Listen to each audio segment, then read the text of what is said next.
Behold the breath of life, to all the authorities, all the voices, to the four winds gathered here. Greetings, greetings, greetings to everyone. Welcome to this, the meeting of the Community and Culture Committee of Tuesday, 16th of February. And a special welcome to the representatives of the Youth Council. We're just going to go through a health and safety briefing and then get into the meeting proper. Toilets or wharepaku can be found through the door closest to the projector screens or by the cameraman there. Fire evacuation procedures: leave the building via the stairs and assemble in front of the Civic Centre. If you're not able to exit this way, then exit via the corridor behind the Edinburgh Room and through to the Glenroy Auditorium to assemble on Harrop Street. If you're not able to exit via either of these routes, follow staff who will take everyone across the air bridge to the Civic Centre. Earthquake procedures: remain in the building, it's safer. Move away from windows and any equipment and furniture which may topple. Take shelter under solid furniture such as tables and hold on. In all cases, follow instructions given by the fire wardens / civil defence officers / emergency services. Kia ora. There being no public forum and no apologies, we're on to confirmation of the agenda, item 3, which can be found on page 4 of the order paper. And I'll move that the committee confirms the agenda without addition or alteration. Do I have a seconder? Thank you, Councillor Gary. All in favour? Thank you. Motion carried. Oh, all against? Abstentions? Okay. Thank you. Item number 4, declarations of interest. That's on page 5 of your order paper. Members are reminded of the need to stand aside from decision making when a conflict arises between their role as an elected representative and any private or any other external interests they might have. Are there any updates to the register of interests? Okay, I'll move that the committee notes the elected members' interest register attached as attachment A and confirms the proposed management plan for elected members' interests. I have a seconder in Councillor Houlihan, thank you. I'll put it. All in favour? Aye. Those against? Any abstentions? Motion carried, thank you. Item 5, confirmation of minutes, which is on page 17 of the order paper. 5.1, the Community and Culture Committee meeting of 17th of November 2020. I'll move that the committee confirms the minutes of the Community and Culture Committee meeting held on 17th November 2020 as a correct record. Thank you, Councillor Gary, for seconding. Is there any discussion? Okay, I'm going to put it. All in favour? Aye. Those against? Any abstentions? Motion carried, thank you. Right, Part A, reports, item number 6, the Community and Culture Committee Forward Work Programme on page 22 of your order papers. Mr. Pickford will speak to this. Any comments you wish to make? Any questions or queries? You're taking the papers read? Any questions? Thank you. Thank you. I'm going to put it. Oh. I was looking for it. It may not be here, it may be elsewhere in our structure, but I recall we have a motion on the books from Council about investigating what, if any, appetite businesses in the central city might have for the reformation or formation of block groups, many of which have disappeared. And as I say, I didn't see that here, and I'm just wondering, councillors will recall the debate and the resolution, where has it gone and what is happening, and does anyone know?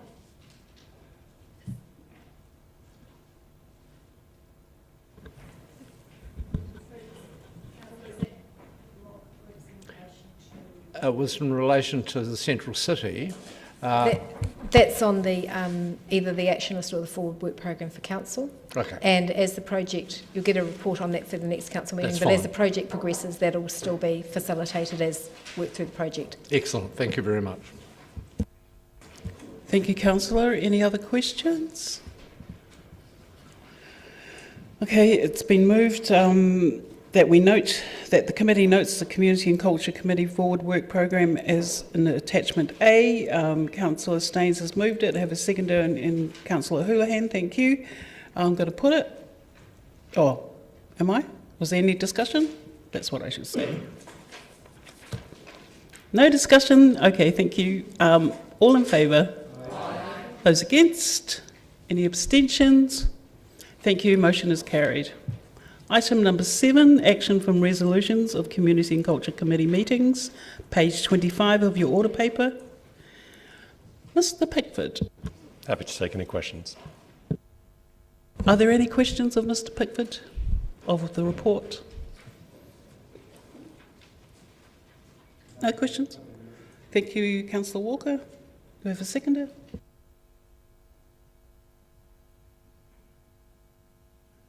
Discussion? Thank you. So it's been moved by Councillor Walker, seconded by Councillor Gary. We're moving that the committee notes the open and completed actions from the resolutions of the Community and Culture Committee meetings as per attachments A and B. No discussion? Okay. Going. All in favour? Those against? Any abstentions? Thank you. That is the motion carried. Item number 8, the Otago Museum report to contributing local authorities to 30th of November 2020, page 31 of your order paper. Welcome, Dr. Griffin. Kia ora koutou. Are you happy to preface your report? Oh, sorry, yes. Or? I misheard you, sorry. And apologies, I've just come from Oamaru where I reported to their committee about 2 hours ago. This report covers the period up to the end of November, so it's rather out of date. In fact, I've just prepared the next report for my board. But it was a very busy period with some really exciting events and activities. I won't go into all of them. I think the dinosaur exhibition, Dinosaur Revolution, which closed a few days ago, was the perfect COVID exhibition because people couldn't go anywhere and dinosaurs and kids go together really well. And I'm pleased to report that we made a nice profit from that exhibition, which really helps the bottom line for the museum. We also opened some really important free exhibitions, the climate change exhibition and also the 100 Women in Science exhibition, which both in the beautiful Science Gallery and both proved really popular and important to try and illustrate the major challenges of our time, namely climate change and actually increasing gender diversity in the sciences. So we're excited about that. We also are partners in a major research grant at the University of Otago called Solar Tsunamis, and our component of that is basically funding 2 new science engagement positions, one of which is a Maori science engagement coordinator. So that's a very exciting opportunity for us as well and extends the work that we can do. All of this work is externally funded through MBIE grants, so we're very pleased with that. One last thing I'll draw your attention to. This is post this report. The museum's very actively seeking funding, and we coordinated a major application for funding to the Ministry of Culture and Heritage Capability Fund, which closed about a week ago. And our application was to try and support the smaller museums across Otago and Southland, and it was a major partnership. We're leading it, and we got a really good letter of support from all of the mayors of Otago, so we're very pleased that that's gone in. And fingers crossed, those folks in Wellington will make a sensible decision and fund our work. Other than that, happy to answer any questions you might have. Thank you. Councillor Walker. Thank you, Madam Chair, and thank you, Mr. Griffin, for yet again an amazingly robust report. And I, like you, was also saddened by the passing of Manawa. In the report, you refer to the master plan for future development of the museum, which sounds very exciting. Can I just ask what stage that is at and what's the envisaged timeline in terms of getting that done? Yes, some of the councillors came to a few workshops for sort of September, October time last year, we're creating a 10 to 20 year master plan for the future of the museum. The museum has got a number of issues. It's well known that we don't have sprinklers throughout the building, for example. That's a matter of public record.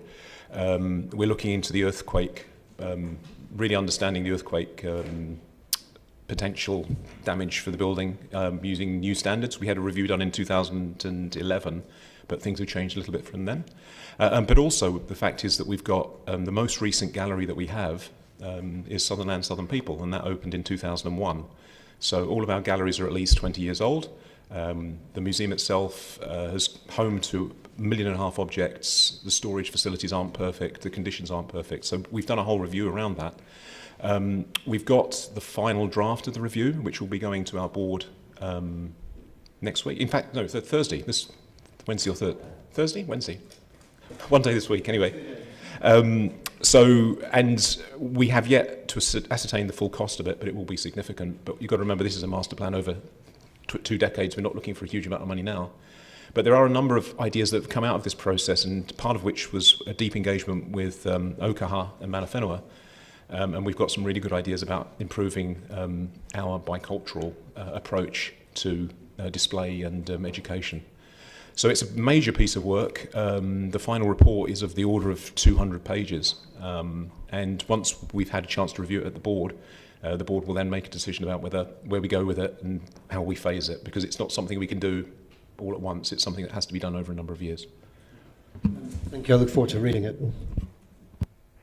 Thank you. Councillor Barker. Thank you, Chair. Thank you, Dr. Griffin. I just have a question. It's not in your report because your report's till November, but I just wondered if you could just give us a sense of what the visitation to the museum was over the summer period. Yes, we've been seriously impacted by COVID. The actual visitation numbers are 20% down on the same time last year. It's about 17%. We're now getting into the COVID period, so we'll start to pick up relative to last year, but we're definitely 20% down on normal. The really pleasing thing, though, is that the people coming through the door are actually spending money. So we're actually about 15% up in terms of income on the same time last year. So in a sense, that kind of illustrates a little bit maybe about the local spend. You know, the people who come to the museum from New Zealand are spending money, whereas the tourists may not have been spending as much money in the museum, which is an interesting finding. Although I wouldn't necessarily, that's not concrete. I wouldn't want that to be scientifically published or anything. That's just an apocryphal story. But the fact is, the numbers were definitely down, and I think that's common across Dunedin. I think Cam was telling me the art gallery is similar, there or thereabouts in terms of attendance. So it's not disastrous, but it's not brilliant. And of course, once we get through, because we're very privileged, we got wage subsidy and we also got Strategic Tourism Asset Protection Programme funding. But once that basically stops in August, that's when it starts to get challenging. And I think the next few weeks, we've already seen a massive tail-off in the people through the door once the school holidays finished. So I don't want to paint a bleak picture, but it's definitely not, the tourism industry is suffering and we're part of that, and you can see it in terms of the numbers through the door. Sorry, that's a waffly answer. Do you keep statistics on where people are coming from? We do. We actually had a survey done over the holidays. I haven't seen the result of that, but I'm not going to say because it would be. You're going to report it. I'll report it in the next version of this report. Okay, thank you. Thank you. Councillor Gary. Thank you, Madam Chair. Mr. Griffin, page 46 under projects, I was struck in the report generally about the amount of outreach that the museum does, and I was interested in this particular item, the Rako Mamori. Could you tell us a little bit more about that, what the interaction of the museum with that project is? Sorry, page under 40. projects, page 46, third point down. Page 40. Your page 12, our page 46. All right, okay. Sorry. So project's third bullet point down. Yes. Yes, this is the tauka from the Chatham Islands. These are some amazing carved trees which have been housed in the museum for a very long time. In fact, Skinner brought many of them back, I think. So we've been looking after them for a long time, and the Moriori I don't think they've yet put in a request for repatriation, but it may well occur. So for a while, during, I think, October, our new curator Maori, Gerard O'Regan, had them set up in the 1877 gallery. For the first time in many years, we could walk around amongst them. And the Moriori folks came and obviously studied them, and we took 3D scans. So it's a very important project. And at some point, I would imagine a repatriation request will come in. I was fascinated because I've just visited the Chatham Islands and I heard the other side of it, and I didn't know that the museum was involved. So wonderful that the outreach extends that far. So if I can follow up on that, we are one of the challenges for the museum is that we're in an era when iwi across the country are asking for their tauka and taonga back, and this is being encouraged by the National Museum, and that's great. But we have one curator Maori, and we're presently dealing with about 4 or 5 repatriation requests. And this is a nationally important project which we're having to fund through the ratepayers, which is creating some challenges for us because we want to try and serve the needs of the community, but we have very, very limited resource. So it's one of the reasons that we're presently trying to seek avenues of funding this work through the Ministry of Culture and Heritage, because I think it's very important work, but it's falling on the shoulders of a very small number of people in Dunedin and elsewhere. Thank you. Councillor Lord. Yeah, thanks for the report, Ian. It's very interesting. But there's one thing, it's just, I'm just wondering, what's the difference in October with the figures on page 33? I see you've got almost double the number of people going in October than in November and September. You've had almost 3 times the number of people paid to do the Tahura and 4 times for the planetarium. Is it just a seasonal? Yeah, that's school holidays. That's the October school holiday effect. It was great, really bad weather as well, which is fantastic. Sorry, I missed that. I was going to say it was really bad weather. And that's, Thank you. Councillor Elder. Just a question, in bad weather, do more people visit the Butterfly House? yeah, it's well-known anti-correlation.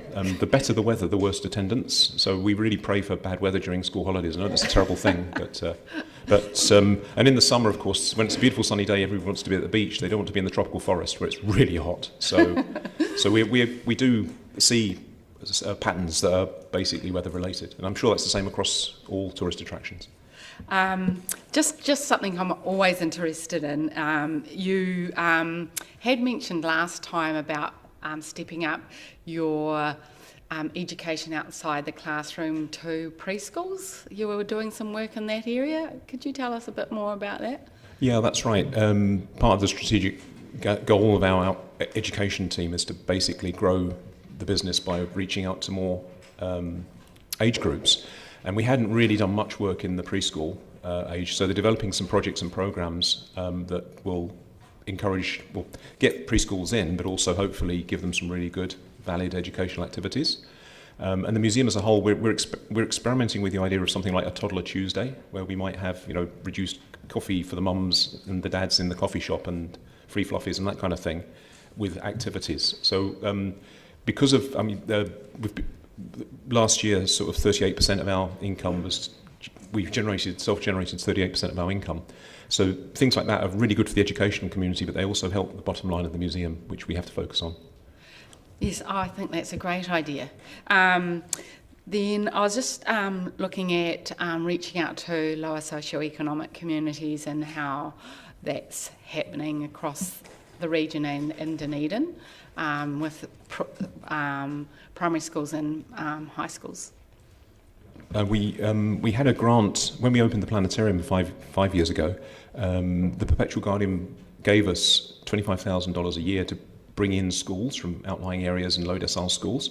Not all of them were from outside Dunedin. Basically, it was a low decile school. We paid the transport costs, which was subsidised. Now that programme's running out this year, and I'm going to I'm having a meeting with Andrew Barnes, who runs Perpetual Guardian, to see if they want to continue that beyond the 5-year period. But that's really made a difference, and we've had some really wonderful experiences with schools that wouldn't otherwise have been able to come through. I think that's a wonderful program. The other question I have is Dunedin is really blessed with having the art gallery, the Toitu and the museum and other cultural institutions. Is there, this is just about marketing, is there a plan where they all work together to promote what is actually an excellent cultural visitation experience for people to come Yeah, we do. to We work together very closely. We haven't actually created any joint marketing material. But interesting, and I'm sure Mr. Pickford will tell you this, there was a brilliant report came out, I think, a few weeks ago, talking about the economic impact of the cultural sector in the city. And actually, as a part of our master plan process, the museum is creating, we're actually doing a social and economic impact study of what the museum does for Dunedin, because it is significant, and I can't remember the number off the top of my head, but the amount of income for the city generated by the cultural attractions is in the tens of millions of dollars. And I think that often goes unrecognised. And of course, that's the economic capital that we have. The social capital is there to behold. I mean, we have a planetarium, we've got a science centre, we've got an amazing art gallery, and all of these things offer experiences to the young people of this region which offer them the chance to be inspired and take an interest in science, technology, engineering, the arts and maths. So I do think, I know everybody complains about when we come and say, look, we've got a sprinkler system we want to repair, but actually that sprinkler system's protecting this amazing talca, but that talca is bringing people in and they're spending money. I mean, we've got over 100 staff at the museum. They spend money in the community, they're good jobs. And I do think, I'm sure everybody around this table is well aware of the importance of the cultural sector, but it often does get forgotten. And absolutely the stadium's been an amazing thing for this city, but we get, 10 times the number of people that will go to the stadium in an event through the museum over the course of a year, and they're coming from all over the country. And as I say, the corollary to that is that the young people of this area get a chance to really have some incredible inspirational activities. I mean, the Hotary exhibition at the art gallery is just fabulous, and having that in this city is just extraordinary. Thank you for all your hard work. Thank you. Councillor Reddick. Thanks for your wonderful report, Ian. I was just curious about the profitability of the dinosaur exhibition. Is it normal to have profitable exhibitions? Because you have a range of exhibitions over many years, and I haven't actually previously heard the word profitability come in. So, yeah, the dinosaur exhibition, and it's kind of commercially sensitive, but we pay a certain amount of money to rent the exhibition, and then we set the ticket prices. And with dinosaurs, because of COVID and because we wanted to try and make something for everybody to get to, we set the price relatively low. Because last year, you may remember, the Cameron tickets were $15 and $10. This year, I think it was $10 and $5, and you could get a season ticket for $25. It more than paid for itself. It paid for the staff, and the money that we made goes back in to support the work of the museum. And some exhibitions that we run, we don't charge for. So, for example, we've got a brilliant exhibition opening in a few weeks called Fashion Forward, which is around celebrating the fashion industry, which is an extraordinary exhibition.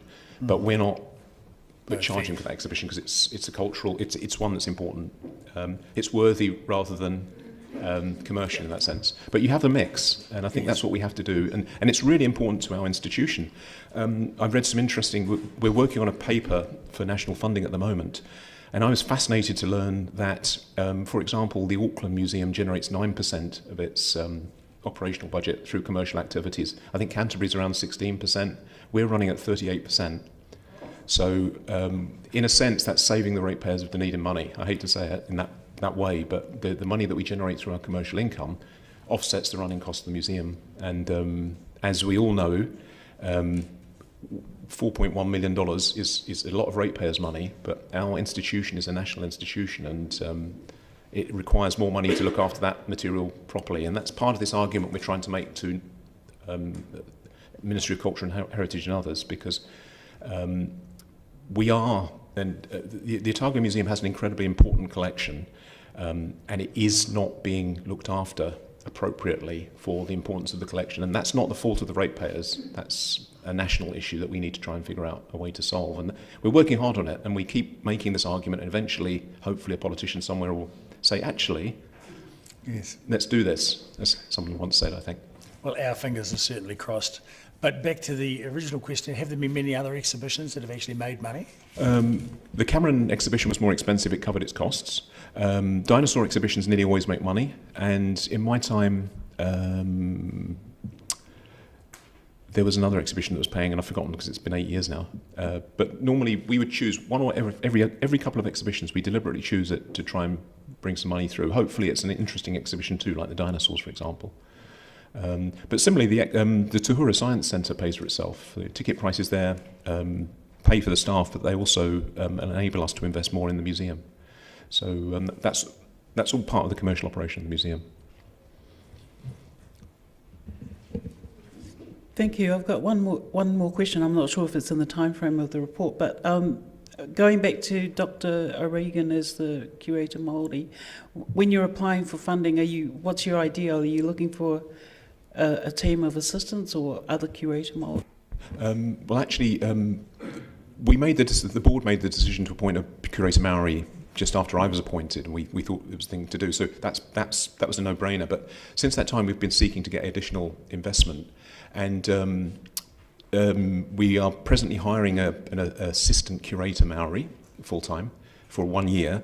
And as I said in my introduction, we've got funding from the Solar Tsunamis project to employ 1.6 science engagement folks in that space as well. So the team is growing, and it's all grant funded, which is the way we have to operate those positions. But there are some very exciting things coming down the track, and Dr. O'Regan's leading a project to do a wonderful exhibition on Maori rock art, which we hope to open sometime in 2022. Thank you. Are there any more questions? Councillor Ryan. Thank you. Thank you, Dr. Griffin. I'm just wondering, you may have said this and I missed it, I'm not sure, but I see you got funding for COVID hardship. Are you able to say how much you got? The strategic tourism programme. Oh no, sorry, the COVID hardship. That's the grant that we got to cover some of the costs of running the tropical forest. That's the Wildlife WRF. It's the Wildlife Something Relief Fund, and that was 70,000. It says the Otautau Museum. Oh, sorry, which page is this? Oh, sorry, that's on our page 46 and your page 12. 26. And it's under outreach. It says the team were delighted to hear that the funding application from Otautau Museum to the COVID Museum Hardship Fund that OM provided a letter of support for has been successful. Oh, so that's Otautau Museum that's got the funding, right? Yep. So do you know how much they got? They got $5,000. This is the fund. Right. When Ministry of Culture and Heritage, they gave $18 million to Te Papa, and they created a museum hardship fund of $2 million, which museums like ours were excluded from applying for. Mm-hmm. So they divided it up, and all the small museums were allowed to put in for up to $5,000, and we wrote a letter of support.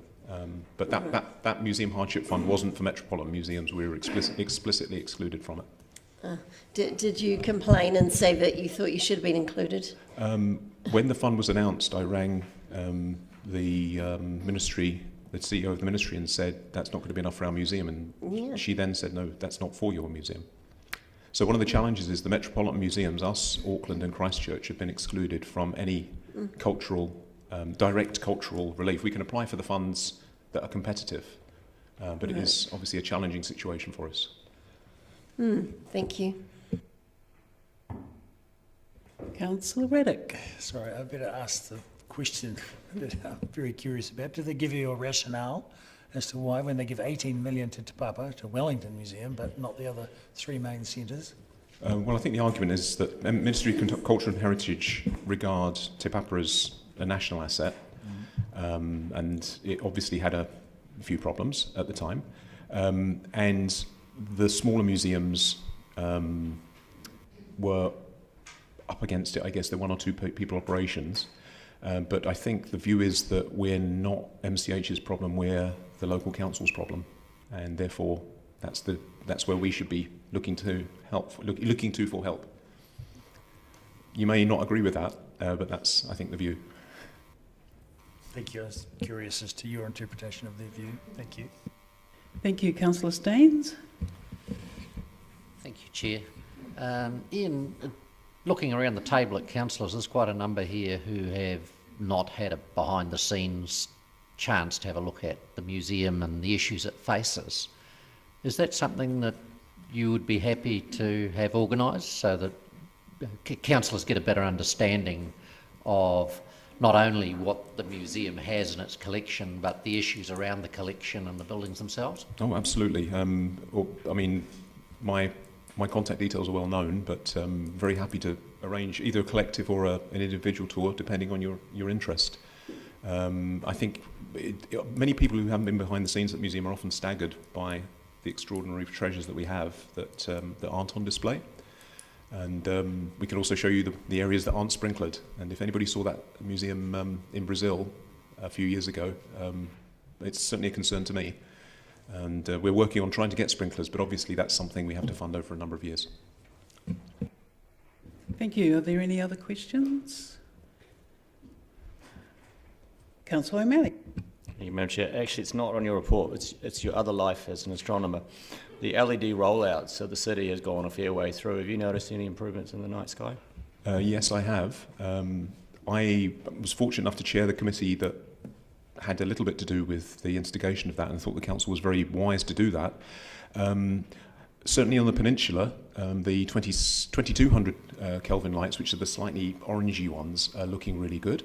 Elsewhere in town, the 3000 are going well. I know there are what you might call extremes of opinion on light colour, and while the 3000 Kelvin lights do meet the dark sky obligations, and that's why I thought they were a good pragmatic choice, there are those out there who say that ideally you want to be closer to 2600 to 2200, but speaking personally, you can already see, and a number of photographers have noticed the fact that the light scatter from the city has gone down. And I actually was out at Hooper's Inlet a few nights ago. It was cloudy, so I couldn't I always take a photograph out there, but there was a beautiful aurora which I saw from Smales Beach on Waitangi night, and it was very dark there, and I know a number of the lights have been installed around there, so I was very impressed. That's a one-person, non-scientific view, I'd hasten to add, though. But I think the city should be congratulated by doing it, and I understand the smart lighting as well that's going in is going to make a huge difference as well. So if people do feel frightened in some areas, you can turn the lights up and down as appropriate. So I think it's great. Thank you so much, Dr. Griffin, and kia kaha for all your work. All strength to you, especially on the funding side. Okay, Councillor Gary has indicated a willingness to move that the committee notes the Otago Museum report to contributing local authorities to the 30th of November 2020. Do I have a seconder? Thank you, Councillor Elder. Would you like to speak to your motion? I would.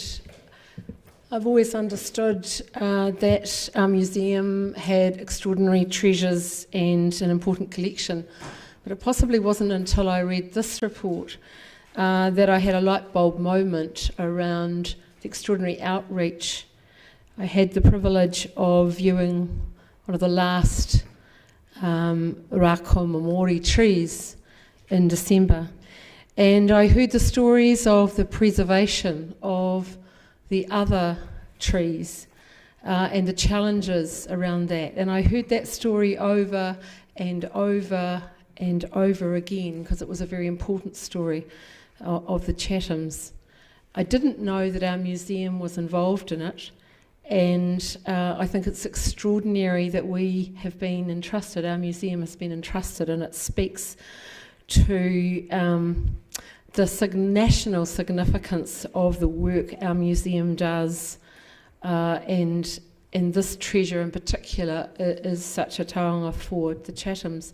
I also noted that Emma Burns is mentioned throughout this report, and Emma Burns' name was repeated down there as well for her work with a very special whale that the bones were retrieved and returned to here to be dealt with and hopefully returned and repatriated to the island. So the work extends far and beyond the city limits, and we clearly have great specialist skills. And the other point I want to make is around Moko Kakariki manawa.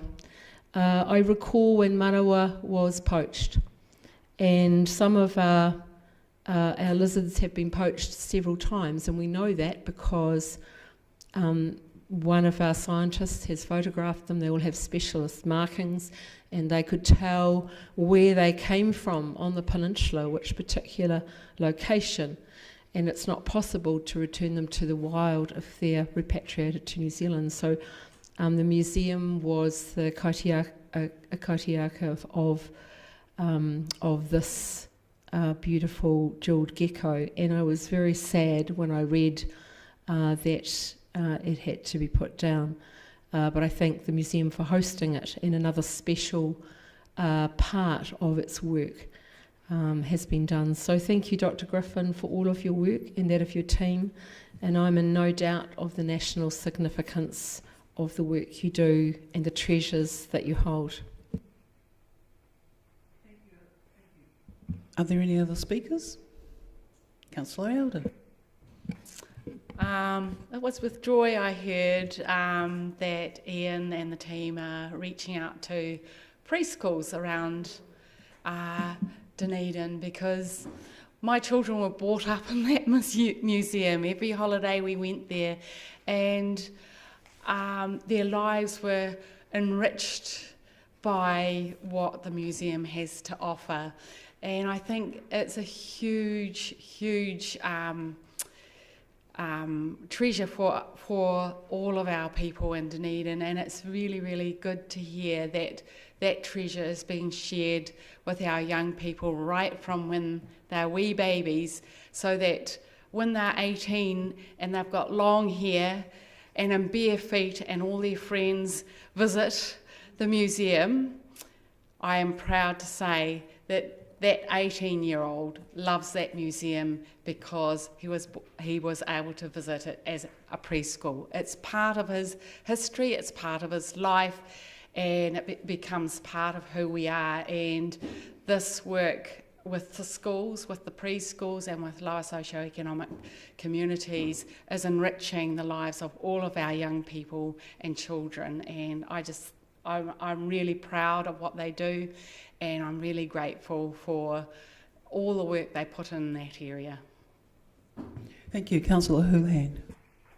Yes, thank you. I would like to also agree with Councillor Elder on that. My children I do as well, seem to spend quite a bit of time at the museum, but they run an excellent holiday program. They have and so many educational things there. And I just want to thank Dr. Griffin and his team for bringing fun into science and making it something that kids want to do, because science isn't always seen as fun and exciting, and sometimes kids are like, oh, I don't want to do it, but a lot of my kids seem to get quite excited about it, and through different things they've seen that have been interactive and exciting, and I think it's brilliant. And our museum, the more it can do the outreach, I think is great, and the more of that the better. And it was quite funny, I was sitting here listening to Councillor Gary's story around the jewelled gecko, and it reminded me of when I once did a one-on-one interview with the infamous Indigenous animal smuggler Freddie Angel, and he used to send me photos of all these illegal animals and say, oh, you can get this on this site and this, and I was like, oh my goodness. But he talked about a lot of the different things that he used to steal, and it just reminded me of that time. Thank you. Thank you. Do you wish to exercise? There's no other speakers, eh? Right of reply? Okay, thank you. I'm going to put it. Those are all in favour? Any against? Any abstentions? Thank you. The motion is carried. And now we come to item 9, Dunedin Youth Council 6-monthly report for the period of 1st of July to 31st of December 2020, page 69 of your order paper. Welcome Ms. Sam MacArthur and Hayley Xavier. Ms. Hayley Xavier, to speak to the Dunedin Youth Council report.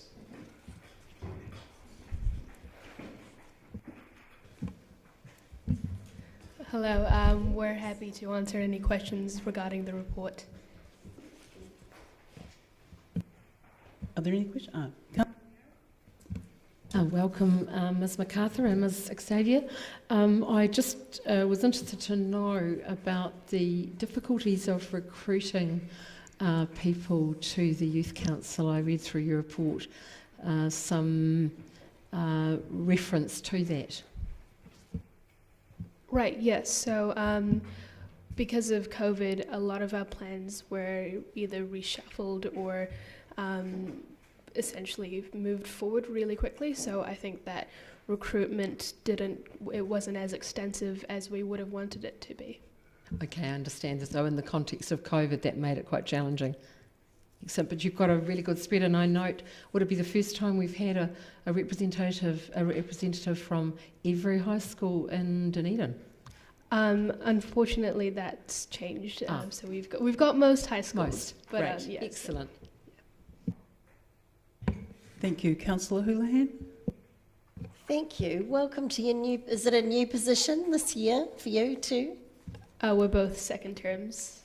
Oh, brilliant. That's great. And what has been the rewards of being members of the Youth Council for both of you? What are you finding you enjoying about it?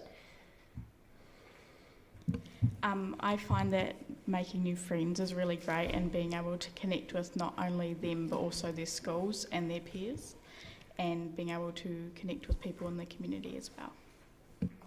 I found that I learnt quite a bit about how the council works as a body and how the youth council can support that. That's something that I've learnt. Also just getting the privilege essentially to have a platform to connect with a bunch of different people from a bunch of different groups and communities. Mm-hmm. So because you are the youth voice, and you've got the ear right now of all the city councillors, what would you, what is the most important things, maybe two of them at the most, for youth in our city that you think would be good to let us know now? Right. Well, the Youth Council is a representation of a bunch of schools, but we can't really speak on behalf of everyone under the age of 18 in Ōtepoti. But personally, what I would say is a big issue that we're facing as a generation would be climate change, and that's something the Dunedin Youth Council has definitely been focusing on the last 2 years and going forward. And a second thing, I think personally for me would probably be our mental health systems. Thank you. You wish. Tēnā koe, Madam Chair. Tēnā kōrua. And thank you for the invitation to be a part of or welcome people to the Youth Vision Hui. I'm just interested in your thoughts around what you think the purpose of those meetings are. I mean, I noted, and there were a number of elected members there, and it felt like there were far more people in attendance that were closer to my age than yours. And I'm just curious as to whether whether you think that is the point, or what you see as the prime objectives of fora like that, given the makeup of people who seem to go to those events. Right, so the Ōtepoti Youth Vision originally started as a way for the Youth Council to hold businesses in Dunedin accountable to accommodate for the youth voice. So having people older than us is definitely a big part of those youth visions. So yeah, I would say it's important. Okay. But is that the prime objective?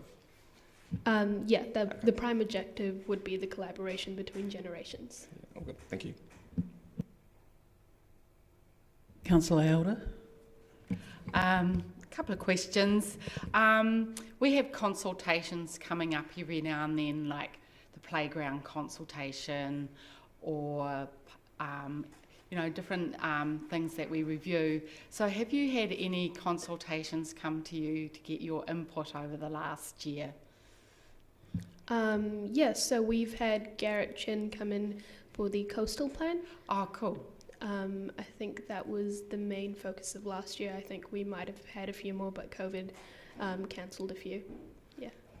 So do you feel happy that that's a good way to interact, is to bring some of these consultations to you for your input?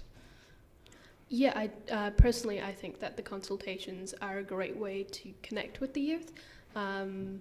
And I think that a lot of the councillors go back into their schools and talk about what the consultation is and if anyone wants to give feedback. So that's definitely beneficial. And we've got a big consultation coming up in the 10-year plan, and I was just wondering if you've got any forums coming up for youth to actually discuss that 10-year plan. Yes, so the Youth Council officially met this year for the first time last Saturday, and we did some brainstorming about that, but clearer plans will come in the next couple meetings. Oh, cool. Excellent. Thank you, Councillor Houlihan. Thank you. You mentioned earlier that your one of the big issues for you is climate change. Could I ask, at an individual and a school level, what are you doing towards that to help prevent climate change? Right, so personally I'm a part of School Strike for Climate Otipoti, so I guess that kind of speaks for itself with what I'm doing on an individual level. Kavanagh College is an Enviro school, so we collaborate with Enviro schools, and we recently introduced a 3-bin system, so we've got waste, mixed and compost bins going around, so that's something we've been doing, and we actually just had an Enviro meeting yesterday actually, so we've been making plans within my school. Sam, did you want to speak on what you've been doing? I go to Queen's, and we also partner with Enviro schools. We also have a 3-bin system, but we only have 1 compost bin, which is growing more and more. And we haven't had a meeting quite yet. Sign up was yesterday, so I can't really speak on anything else. I might just add in that individual action and my generation's work towards climate change is definitely imperative, but I think that more importantly is what the council does and what older generations do for climate action. Well, you can certainly make a difference though, and it sounds like you're doing quite a few things. Thank you very much. Thank you, Councillor Barker. Thank you, Chair. Kia ora. My question's a little bit following on from that. When you say your key focus is around climate change and mental health systems for young people, I just wonder if you can tell us what council can do to help you. Have you got any ideas around that, or would you like to come back a little bit later and help us to help you? I think that... Give me a second. I'm not asking you to solve. No worries. I think that those are bigger discussions than just a quick question, if that makes sense, but off the top of my head, what council can do is really just listen to my generation and not only just listening but actually implementing action. So we've declared that we're in a climate crisis, and Otipoti is going to be carbon zero by 2030, I believe that is, the council is, and those are great steps, but we need more action in order to have a sustainable future. And for mental health, I do know that the council isn't particularly involved or in charge of the mental health systems in Otipoti, but I do know that funding from the council can go into those more private practices and more public practices, like the ones down the road, like Mirror and Help and Life Matters and YESS, those ones. Like funding can happen, and I'm sure that there are ways that can better those systems. Yeah. Are there any more questions? I have one. Do you mind if I ask which high school has now dropped out? I think that it might have been Kaikorai Valley. It wasn't a dropout, it was just that it was just that youth councils shifted schools or had commitments and they couldn't continue on council. Thank you so much for making the time and having the kaha, the energy and strength to come to address us today, and I would encourage you to turn up in full strength and make a submission to the long-term plan. Thank you. Kia kaha for everything. We're required to note that the Dunedin Youth Council 6-monthly report for the period 1st of July to 31st of December 2020. I have a mover, Councillor Benson Pope, and a seconder, Councillor Elder. Any discussion? Yes? Come. Thank you, Chair. Yes, I just want to say, and thank you both for coming as well, and acknowledge that I think it's really sad, but sadly also true, that mental health is one of the issues that you're so concerned about and that, concerns youth.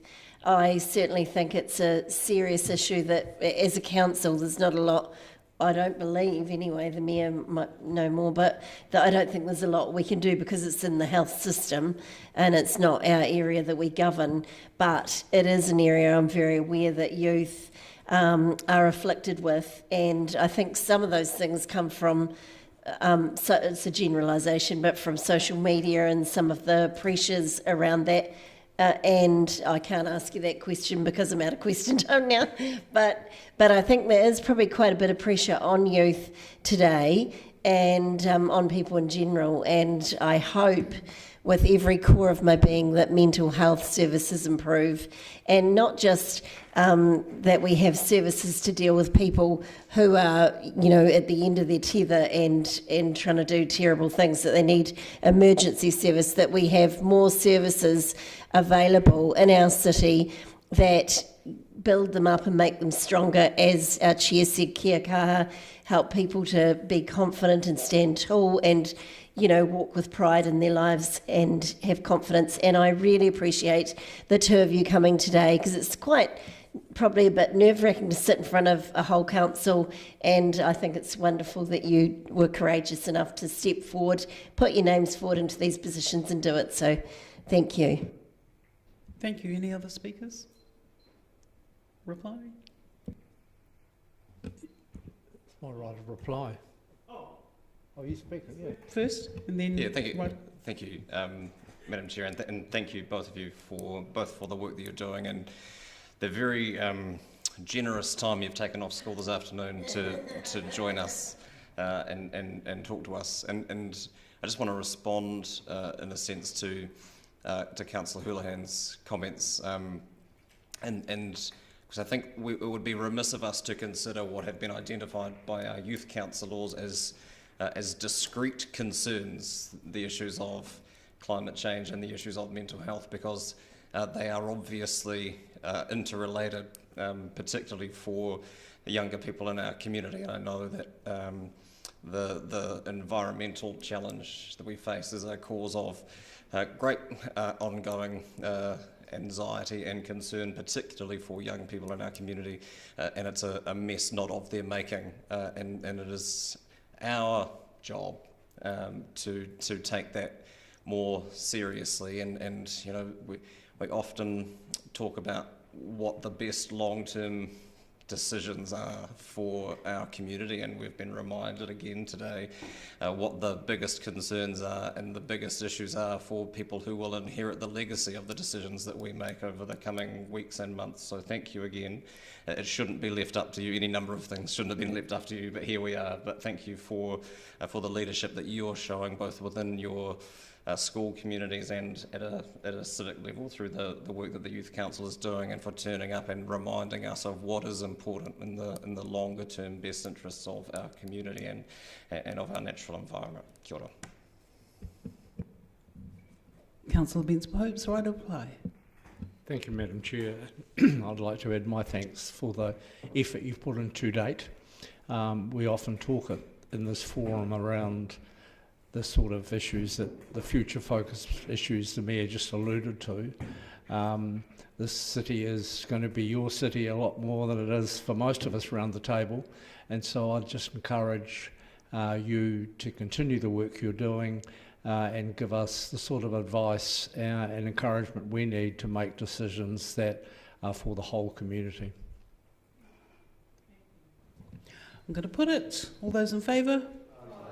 Those against? Any abstentions? Thank you. The motion is carried. Thank you very much. Item 10, Community and Culture Activity Report for the quarter ended 31st of December 2020, page 75 of your order paper. Now, Mr. Dixon will be sitting here with Ms. Pinfold, and so Mrs. Lanini is waiting to answer different questions, so can you please ask your aratoi questions now, and then Mr. Dixon will sit back so Mrs. Lanini can answer other questions.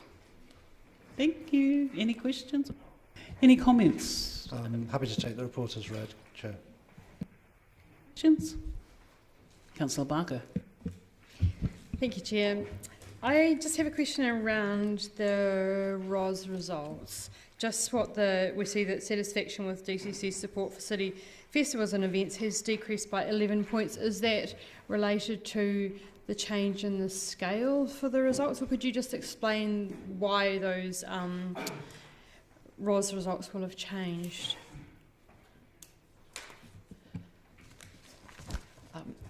Through the Chair, there's no explanation provided in the report because the reason for the change would be just us speculating. Okay, thank you. Is that going to be investigated anymore, do you know? 'Cause it's quite a drop. Yeah. It's possible for us to do separate surveys to follow up on specific issues. Mm-hmm. Yeah. Okay, thank you. We could do that. Thank you, Councillor Benson-Pope. Thank you, Madam Chair. I just wanted to ask a sort of tangential question about your paragraph 49, which refers to the excellent work of Task Force Green, with which most of us are familiar, in particular in this case around the apparent upsurge in tagging all over the city. We know that Task Force Green do a great job in remediation where that's possible, but I can recall previous discussions in the context mostly of Keep Dunedin Beautiful reports about the development of a web-based system for reporting tagging with photographs. I know at the moment, of course, the pathway is basically to ring someone on staff or the call centre number and complain, but I'm wondering if there'd been any progress made on a more effective and user-friendly way of posting the photo to a website and initiating remediation and correction that way. Looks like the answer's no. I'll just check in with Ms. Lanini though to make sure that. Oh, you could come back to us if you don't. The answer is we did some exploratory work, and we're still looking at how we could pull that into our current systems as the way that we gather information here. So the answer is we still work on it. And has that been advertised? Has that happened? That's what we advertised, I'm sorry. Well, we haven't actually developed an app yet, so we're looking at whether if we could develop something that feeds into the way that we already collect information, and so that's still a work in progress. Okay, and that research that's been done, has that drawn on the similar experience in other centres where such systems are operative? Yes, we actually had an intern do some work looking at scoping some of the other applications across the country so that we could look at that, and we haven't yet finalised what we do and how that would work with our current information collation system. So it is still a work in progress. So, okay, thank you. Councillor Elder, is your question aratoi? Yes. Okay, thank you. Just with the residents' opinion survey, we've got a lower sense of local neighbourhood. We've got a lower result for cities, festivals and events. Thinking about over this last year, festivals and events were affected by COVID-19, and so was people's sense of general well-being. Would you say that would have impacted on these results across the community? Timing-wise, those timing would suggest that they could well have had an impact, but as mentioned earlier, we can't, we don't know that for sure, but we can follow that up. We can, with further more specific questions to follow that up. And the same with visitation numbers across all the areas that we collected data on, that would be the same kind of impact? Well, it's fairly clear that the drop in the visitation to the facilities is a result of the lack of an international audience. And in fact, you can see through the various facilities that some are impacted more by that than others. So Toitu and Ulverston are very directly impacted by that development, the COVID development, whereas the art gallery and the libraries have a more local audience. Just pausing to reflect that the art gallery visitation, I think, has been driven by its excellent temporary exhibition programme over that period. That's the Ralph Hortery exhibition. That's correct, Councillor. With the public libraries and people slowly returning, I'm just trying to ask a question here. How can we encourage people? I think there has been a sense in which people have felt unsafe going back out into the community, and that's delayed a return to using community facilities. And I'm just wondering how we can encourage that visitation or use of our facilities. Well, one of the strengths of the library service is that, of course, we have the mobile libraries, the 2-book buses, and our home services delivering to vulnerable people directly, and that's helped to mitigate that to some degree. There's also a tendency that although people are borrowing fewer books, they're certainly coming to visiting the library for a wider variety of things, including our public programmes, availability of internet and so on, and we're looking to consolidate that provision of services other than specifically books, although of course our core business is providing books to the public. Oh, thanks for that. Aroha mai apologies to the staff, so I don't think my colleagues got it, that we're actually confining our questions at this stage to pages 90 to 92, Aratoi, part of the report. So I have Councillors Houlihan, Vandervis, Barker and Gary to speak, but are your questions related to this? Can I just ask you, Madam Chair, just to clarify a note that we've got on page 85, we've got some Aratoi things as well. So is it anything Aratoi? Aratoi. Yeah. So that Mr. have to do a jig. Thank you.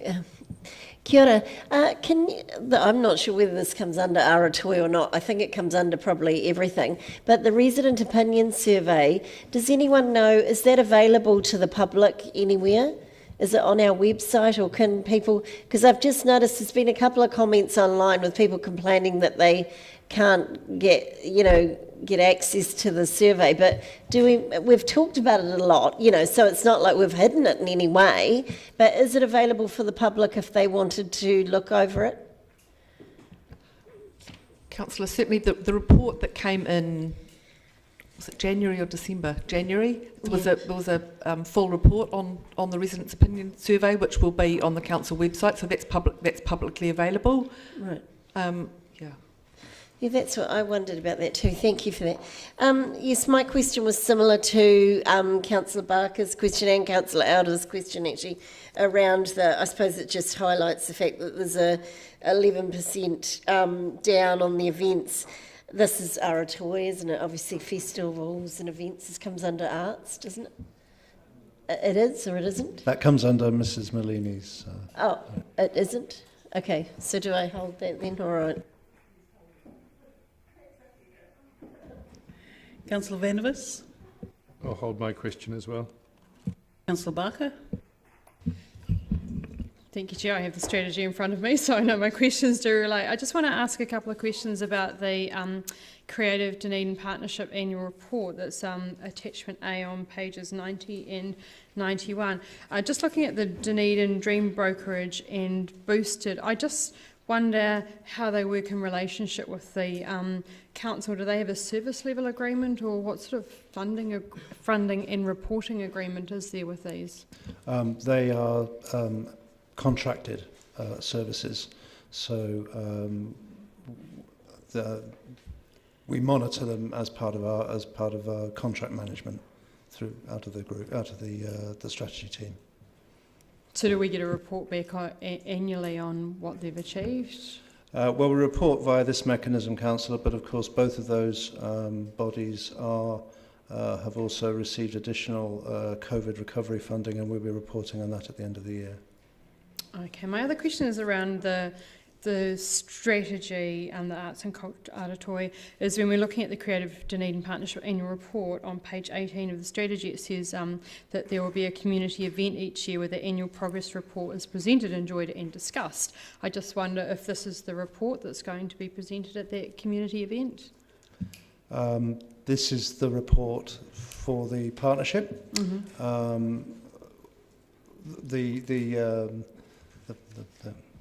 The effect of COVID has meant that we haven't actually got a community hui scheduled this year, but we will proceed with that. Okay, thank you. Councillor Gary.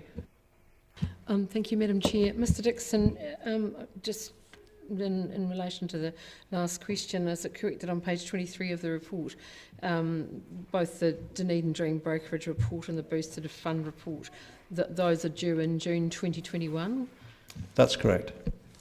So my main question is around City of Literature, and I don't see Ms Page here, but I'm sure you'll be able to answer for me. I was really interested in 51, because item 51 on page 85, because I understand that was a very significant event, was it not? And how was it received? The 17 books and tweeted out, the city's tweeted out books each day. How were our books from Ōtepoti received? Any reported comments to give us on that? I'm sorry, I don't have that information at my fingertips, but I'll certainly get back to you, Councillor. Thank you. Thank you. Are there any more questions relating to the aratoi? Yes, aratoi? Thank you. Can I just ask around Boosted, do you have any figures around that? That will be provided in the report at the end of the... Oh, it just doesn't show. On here, right, just says it's coming. Okay, no, that's fine. So did many creatives pick it up and use the Boosted platform, do you know? Well, if you're referring to the COVID recovery extension, that's underway at the moment, so I don't have that information right now, but it will be part of the concluding report. Okay, thank you. And on page 90, it talks about funding for a professional theatre.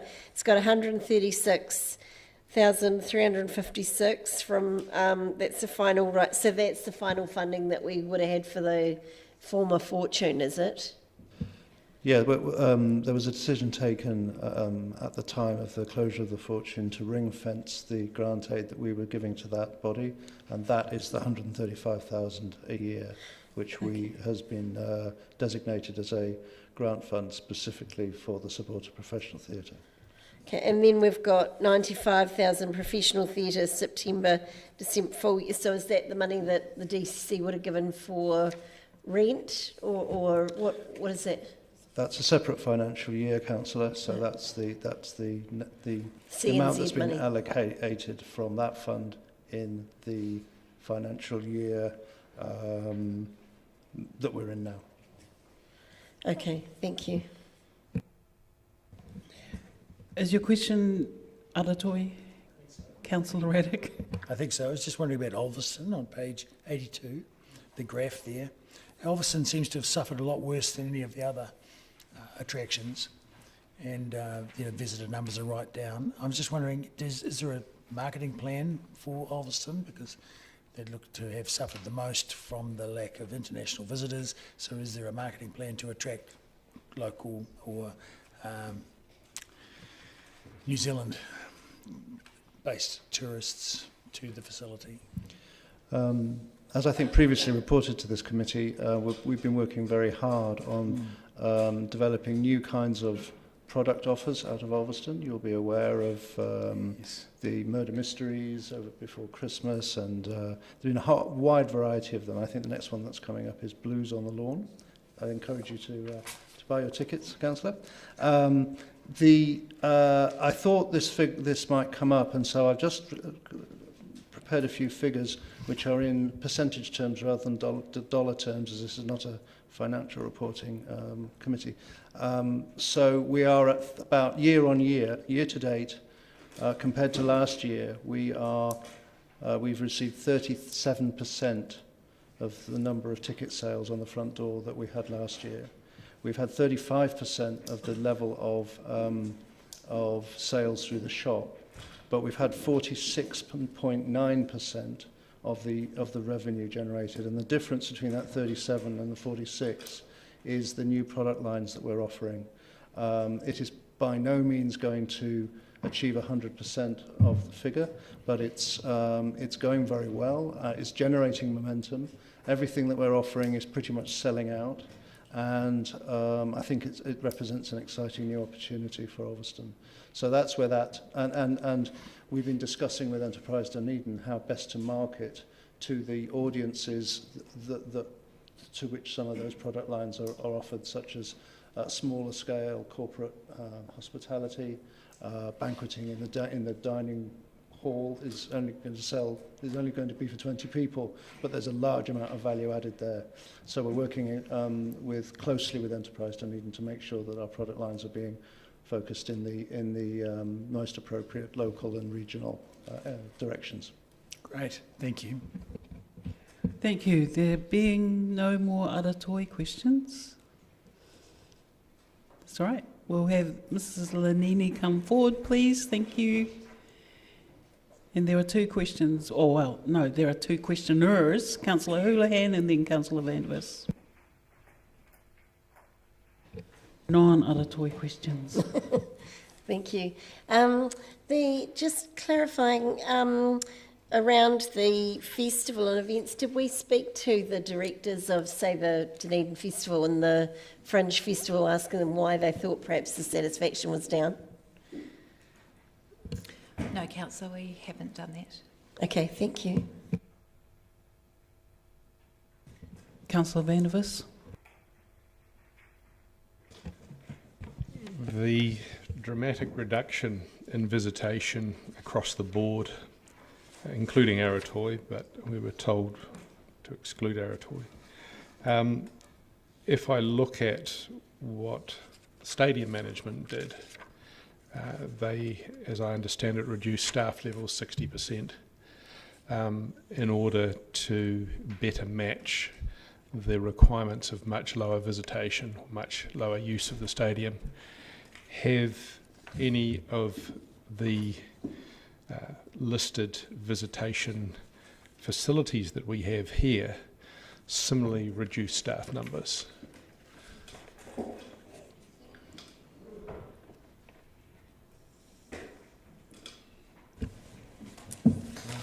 I think it's best I answer this as I'm responsible for most of the employees that you discuss. No, we haven't, Councillor.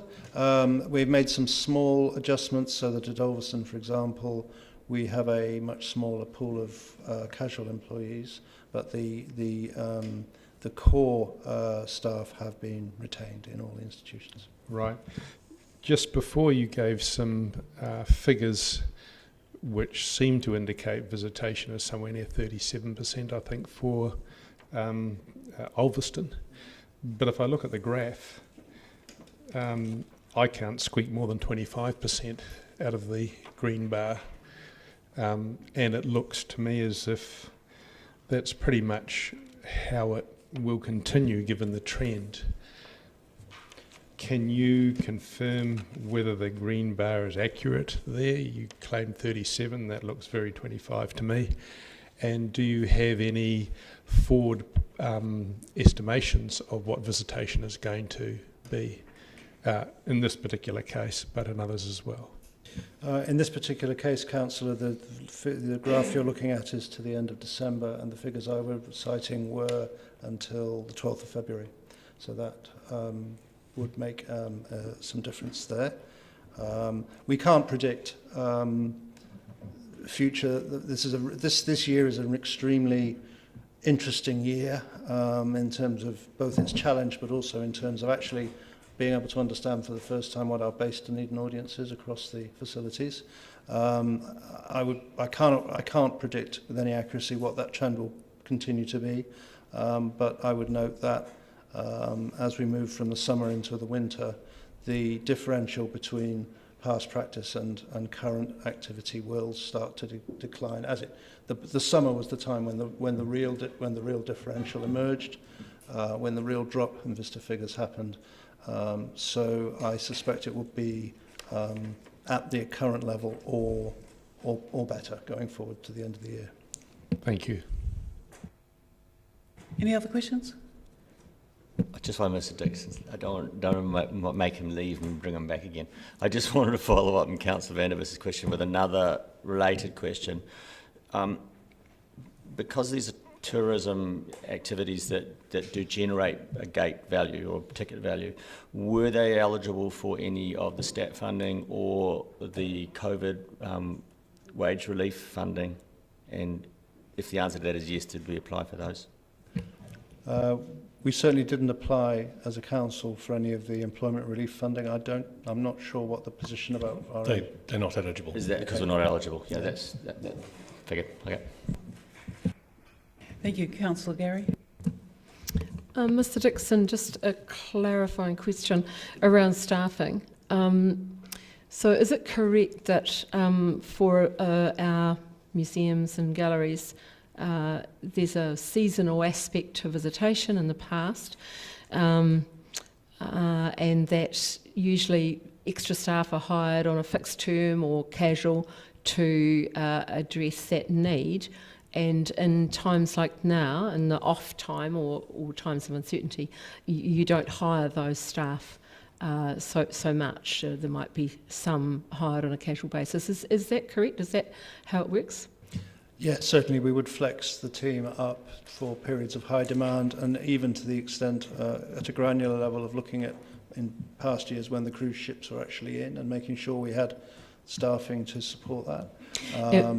Sorry, thank you. And would it also be true that with somewhere like Ulverston, you've got key roles that you, no matter what the visitation is, you have to, in terms of conservation, you have to address? Is that correct? That's correct, Councillor. So our core team at Ulverston is 4.5, I think, FTEs, and the others are employed on a casual basis to provide the tours. But you're quite correct to say that there are conservation, building maintenance and cleaning needs that we do require a core staff. Thank you. Thank you. Are there any other questions? Thank you, staff, especially for your patience this afternoon. Thank you. Do we have a mover and seconder for noting the Community and Cultural Activity Report for the quarter ending 31st December 2020? Thank you, councillors.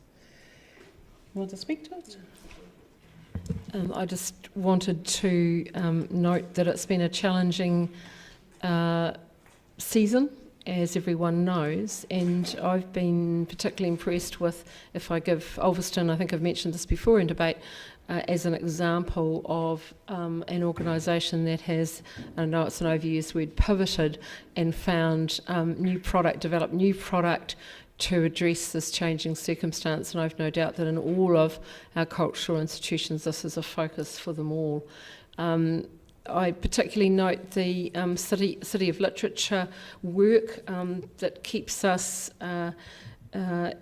in the forefront in a global sense, and that paragraph 51, I understand that was quite a significant event, and there is a great deal in this report that speaks to the vibrancy of our city as a cultural city, and I commend all of the staff that are involved in this sector for the work they do, and the Aratoi team and the community development team in terms of their work to maintain our vibrancy. Are there any other speakers? Thank you. I'll put it. All in favour? Those against? Any abstentions? Thank you. The motion is carried. And we are now on item 11, update on the Mayor's Task Force for Housing, Housing Action Plan for Dunedin 2019 to 39, page 93 of your order paper. Welcome, Mr. West and Ms. Pinfold. Do you wish to make any comments? No, we can take it as read. Thank you. Question? Councillor Barker and then Councillor Lord. Thank you, Chair. I have a couple of questions. Just I see that page 93 going on to page 94 when it talks about the inclusion of $130,000 per annum in the draft annual plan for the next 2 financial years, and that would run out in 2021. And I just can't recall, is there anything in the budget to support this project going forward? No, there is nothing in the draft. There's nothing in the draft 10-year plan for those specifically, no. I can't really ask you if that's an oversight on our part, can I? That would be inappropriate. My second question is around the, on page 95, area action area 2, around the case manager housing development, and I see it was called a housing navigator in the plan. I have read the user-friendly guide to building your own home booklet, which is great. I just wonder how, when someone decides that they want to do a development, etc., when they go onto the council website, can they find that this service is available easily?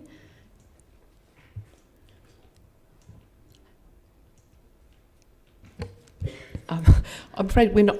I can't personally say whether it's easy to find. Judgmental, yeah. But I would hope that our anybody who called through our general CSA line would be directed to the housing navigator. Thank you. Thank you. Councillor Lord. Thank you, Madam Chair. Look, I just had a question around the requirement for homes in the future, page 107. I see for 2021 they're predicting a total required of about 1,300 new homes, which is a number of different houses forms.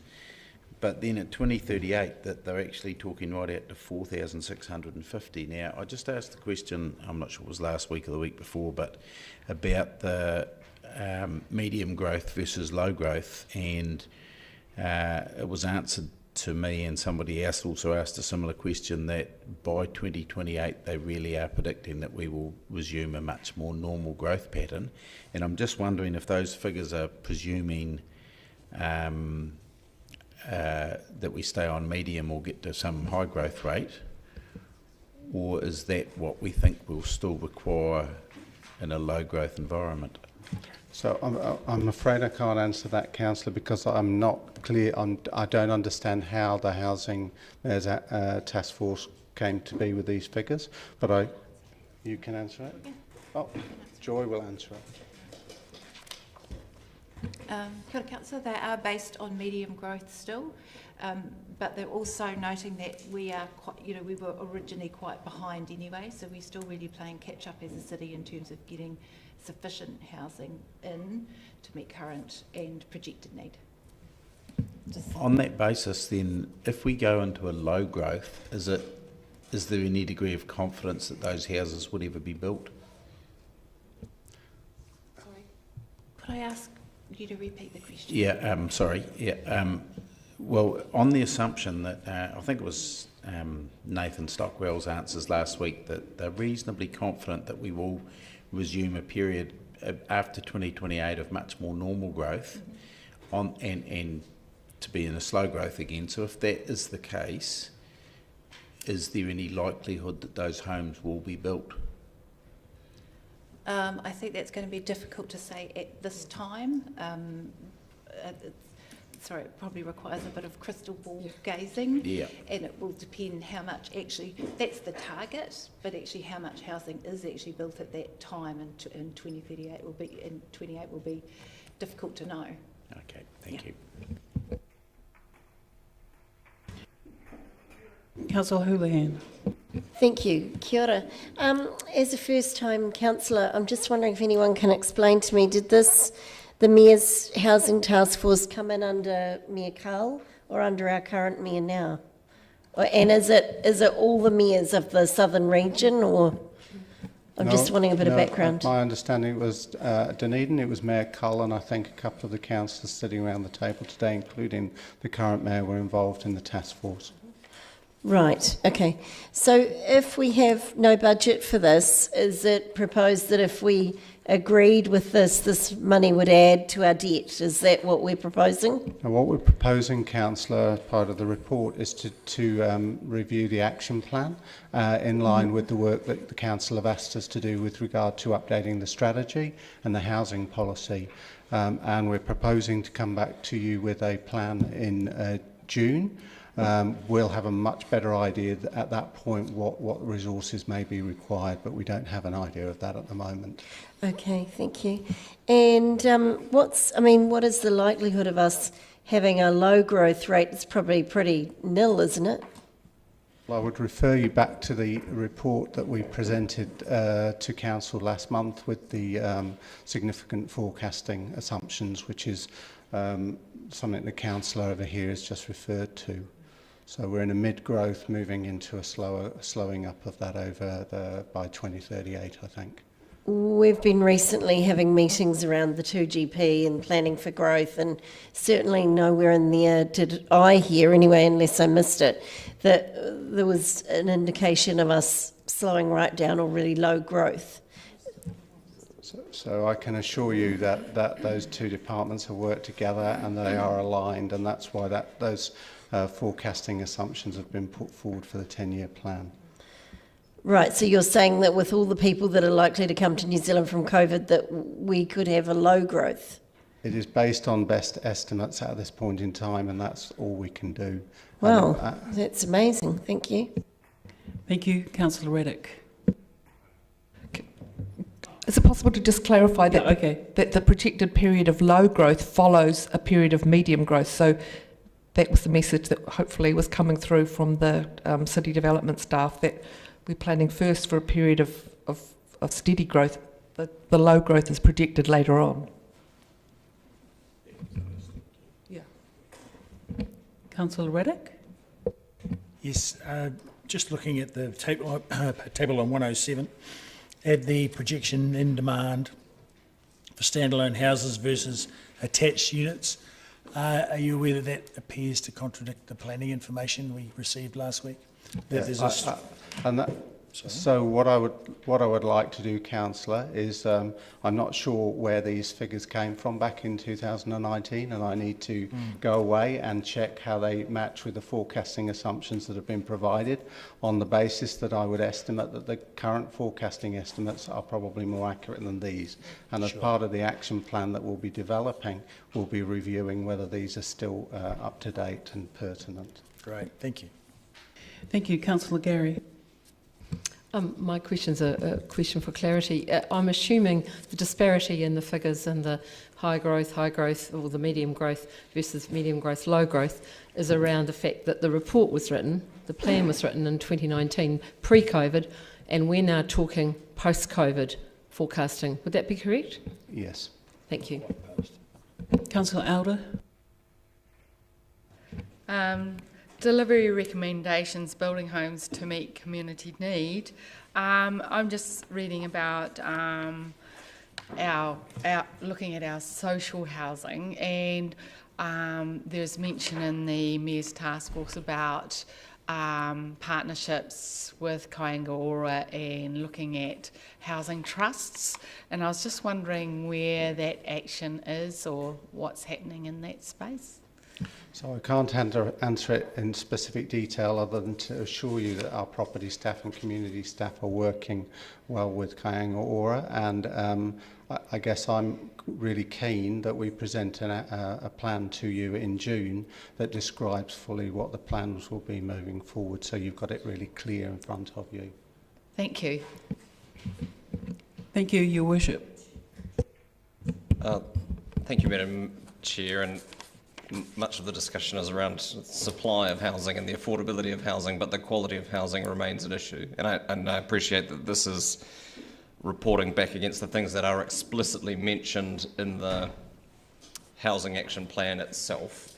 But I was interested that in the commentary around the healthy housing area, there was no mention of, in full disclosure, I've availed myself of this service relatively recently, but the work that Council's eco-design advisor is doing in terms of providing advice to people, to homeowners, to be able to adapt their house to make them healthier to live in. I mean, rentals to some degree will be taken care of by new healthy homes regulations, but I mean, are we adding, and that didn't, I don't think from memory exist at the time that this was written, but are we adding in those things as we go? Because it would seem a missed opportunity to not give a more complete picture of everything that we are doing to contribute to our stated objectives. Councillors, this report links really back to the actions in the original housing action plan, but the work that Mr West referred to, looking at how we take this work forward, is going to look at work right across the housing spectrum. So it will include the eco-design work. Thank you. Councillor O'Malley? Madam Chair, just confirming that this attachment is a report that was tabled in 2019, right, and you are now working on from there, so those numbers are obviously older than some of the other ones that we've seen more recently. I'm just looking at the very end of that report, so that's page 125 on our notes, and it's there's a commitment there. Finally, we commit ourselves to reaching city agreements that transcend governmental terms of office and guarantee the coherence and continuity of long-term strategies, and then there's a number of cities listed. Can you tell me what has happened on that front?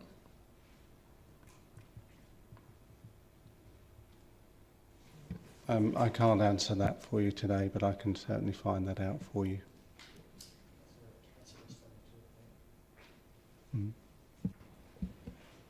Thank you. Any more? Councillor Houlihan. Thank you. Yes, I'm assuming that this report's probably out of date, I think, because looking at action step 1, those actually needed to be completed to meet the requirements under the RTA, was my understanding. They should have been done by now, I think. So I assume they've been done. Is that a fair assumption to make? So this is an update at request of the council on a live housing action plan for council. Right. Some of the actions will have progressed as per the timeline, some won't. Okay. And my intent, as outlined in the report, is to have a more fulsome action plan for you in June to give council confidence as we move forward that we're actually tracking against all of the actions. Okay, thank you. Can I just clarify, what does this mean, building for climate change? What does it mean to build for climate change? I can't answer because my estimate would be that we were building houses that are resilient and able to withstand an adaptation. For example, South Dunedin, that we are building houses higher so that they're more able to resist the effects of climate change, and that's an amateur's estimated response. Is that referring to where in some of the limbs, I think it states that some houses in South Dunedin need to be relocatable? Is that the type of thing you mean? It would possibly be one of the options, but I'm thinking it's about how houses are built, what materials we use, a whole range of... energy-wise, is that... a whole range of aspects regarding housing. Thank you. Councillor Reddick. Yes, this report, of course, is a couple of years old. So there are 4 councillors present who were not there at the time that this report was submitted. So is there for those new councillors, is there a study tour planned of the cities mentioned on page 125 to bring themselves up to speed?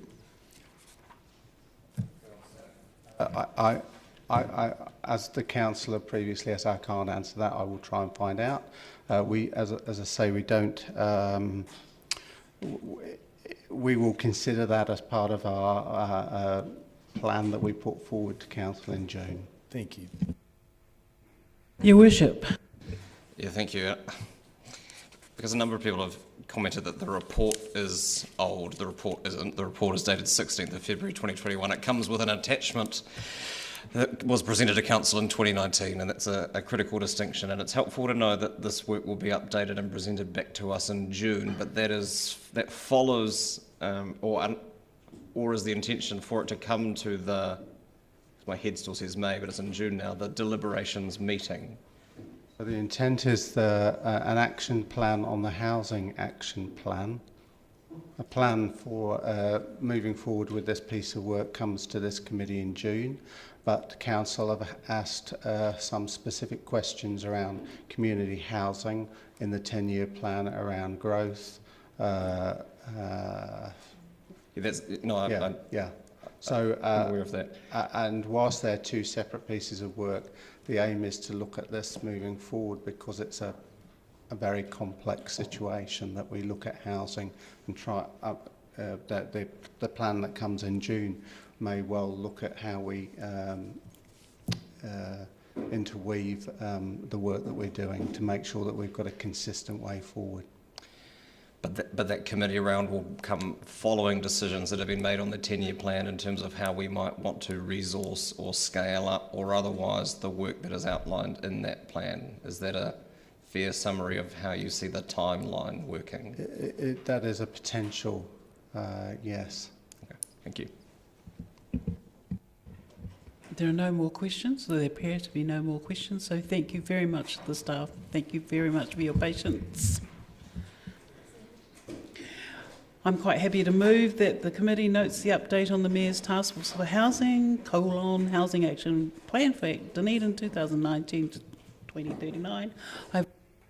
And Councillor Gary, thank you very much. I'm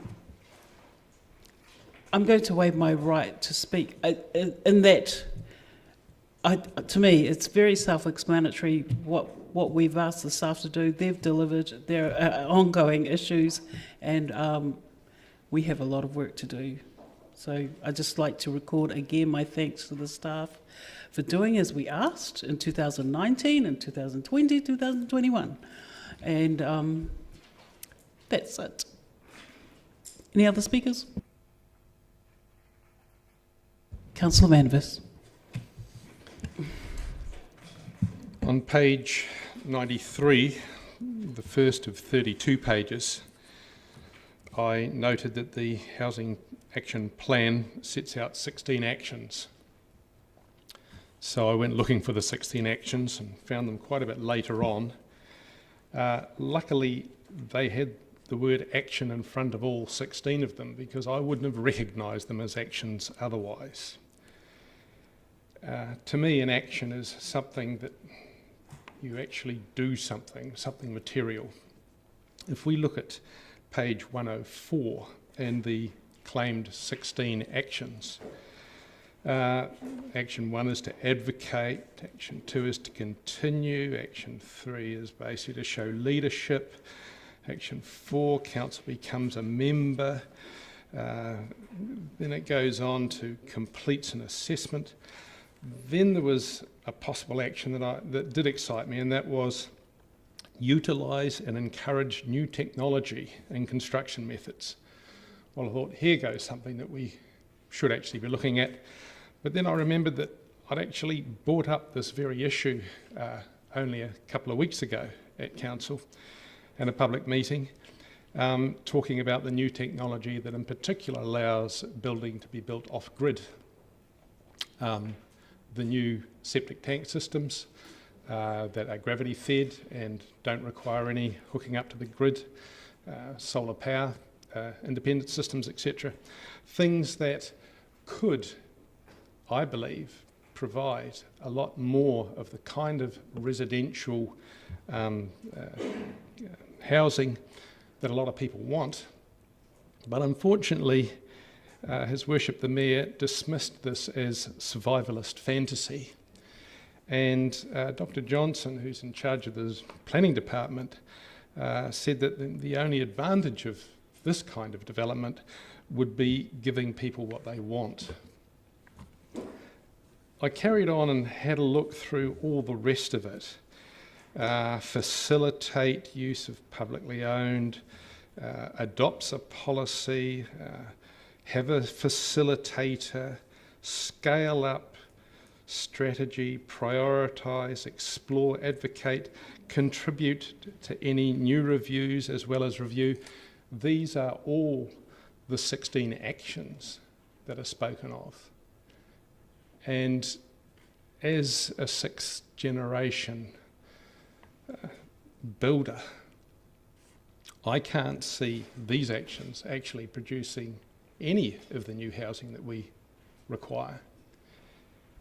It seems to me that these 16 actions are in fact simply a way of talking about what we might do without doing anything.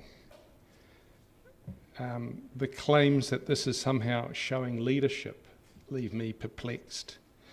The claims that the new technology and construction methods that are mentioned here are at the same time essentially dismissed as being survivalist fantasy. The claims that we aren't going to allow a lot of people to build where they want to because the only advantage to that would be giving people what they want. All of these attitudes to me guarantee that we are going to have the current housing shortage well into the future because we haven't grasped the nettle of what actually needs to be done. The 16 actions in this report, to me, don't address that. And in 32 pages of the report, I don't see anything that is going to materially help the situation. For that reason, I will be voting against noting it. Thank you. Councillor Houlihan. Thank you. Yes, I've just looked up and seen the date that this report is that it's meant to cover is 2019 to 2039. Now that's a long period, and I think given that, it opens this report up to the scope of being able to look at actually something Councillor Vandervis was raising, like new technologies that we haven't even thought of yet. In the next 20 years, who knows what sort of things will be available for building. He's hoping there will be a lot more innovative things. I think given our issue with the demand on infrastructure and the demand on land and our demand for housing, we have to, in the next 20 years, think of ways, and we probably have to think outside the normal realms of how we can provide infrastructure services to more housing areas in an affordable way. Because right now a lot of development is held up. When you hear any talks around our 2GP in our current workshop that we had recently, you know, you can see it's an issue for our city. It's an issue, I think, for most cities. So anyone who can come up with innovative ideas that helps that, need, I think will be something that certainly needs to be addressed in a housing task force. And, you can't have a house if you haven't got your infrastructure. So, you can't put your house on the site. I see some faces looking perplexed, but it is a major issue. And when we're looking that far ahead, I know I've been to quite a lot of, as many of us have, a lot of different talks now where they talk about a lot of jobs won't be the same in the next 5 years, 5 to 10 years.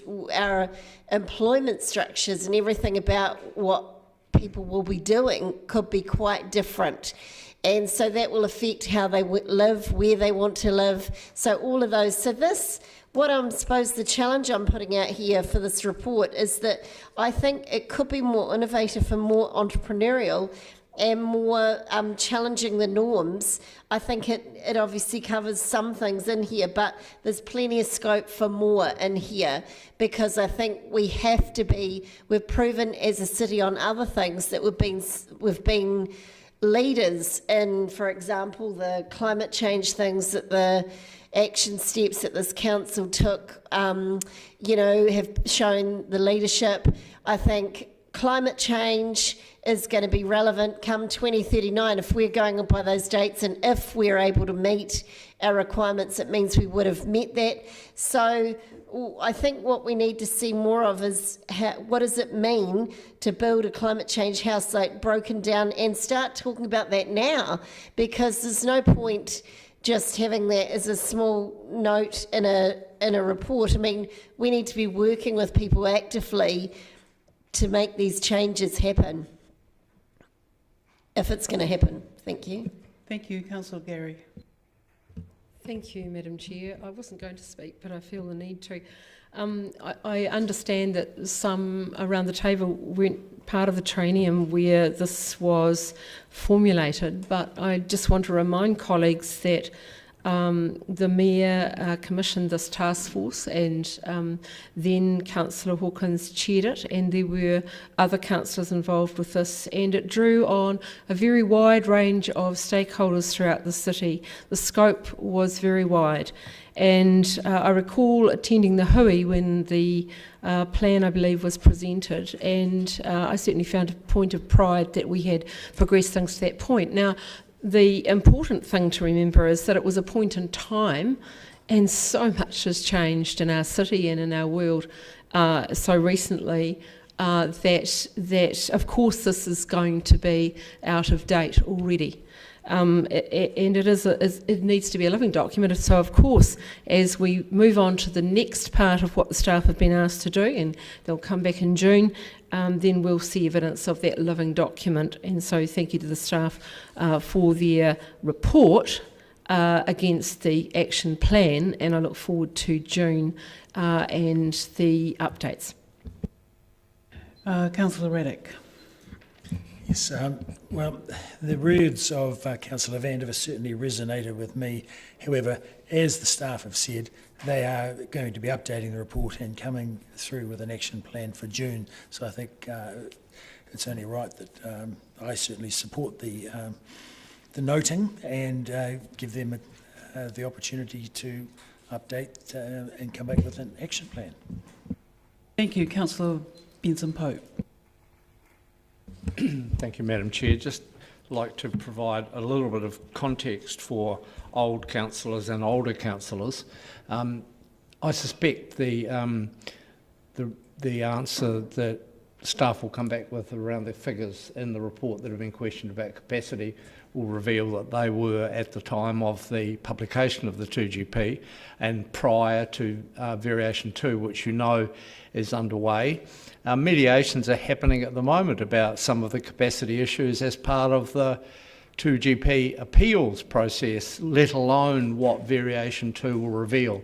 And it's one thing to talk about Gesundheit, and it's one thing to talk about flights of fancy, about what the future might hold.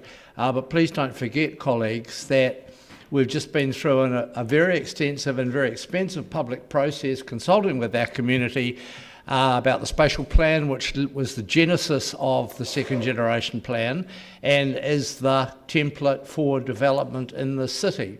And in addition to libertarians wanting to live off the grid wherever they feel like it, and I would question Councillor Vandiver's recall of what Dr. Johnson said, it's certainly not mine, but other people, for example, don't want their landscape damaged or farmland destroyed, productive farmland given over to non-productive purposes. There are more than one fantasy in all of this. There are lots of drivers that lead us to make, on behalf of our community and with our community, decisions about the shape of the city. And that's what the planning processes are about. And I'm confident that both the extra capacity that we have to provide will be yielded by both the appeals being settled now and in the immediate future, and the processes involved with Variation 2, which has been notified, of course, by this council, and so people are fully informed about the more relevant, more recent figures, which I'm sure staff will come back to us with to remind everyone. Thank you. Councillor O'Malley. Madam Chair, I sometimes give this speech at certain times. I'm reminding people that this is the update, and that in fact, if you look at the discussion sections, it's what the staff has done since that report came in 2019, and some of the actions they plan to do in the next quarter or so. I would say though this about the actual original document that was presented to Council in 2019. It is in fact the strategy document through which we are going forward, and I would like that when we do these updates, we refer to each sections of those documents and determine what has been met in that document, so we can actually see that we've had progress on it or not.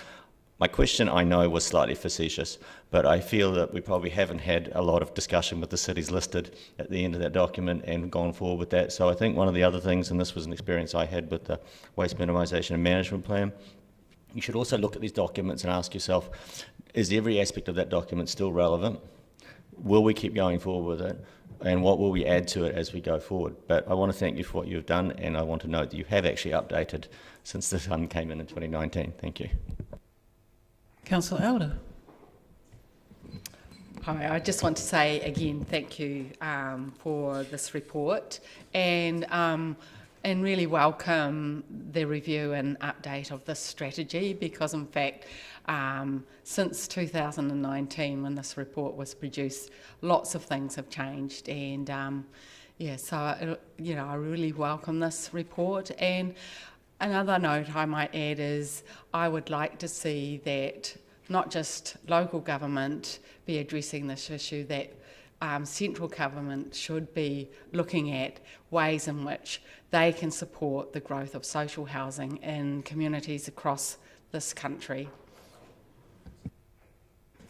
Your Worship.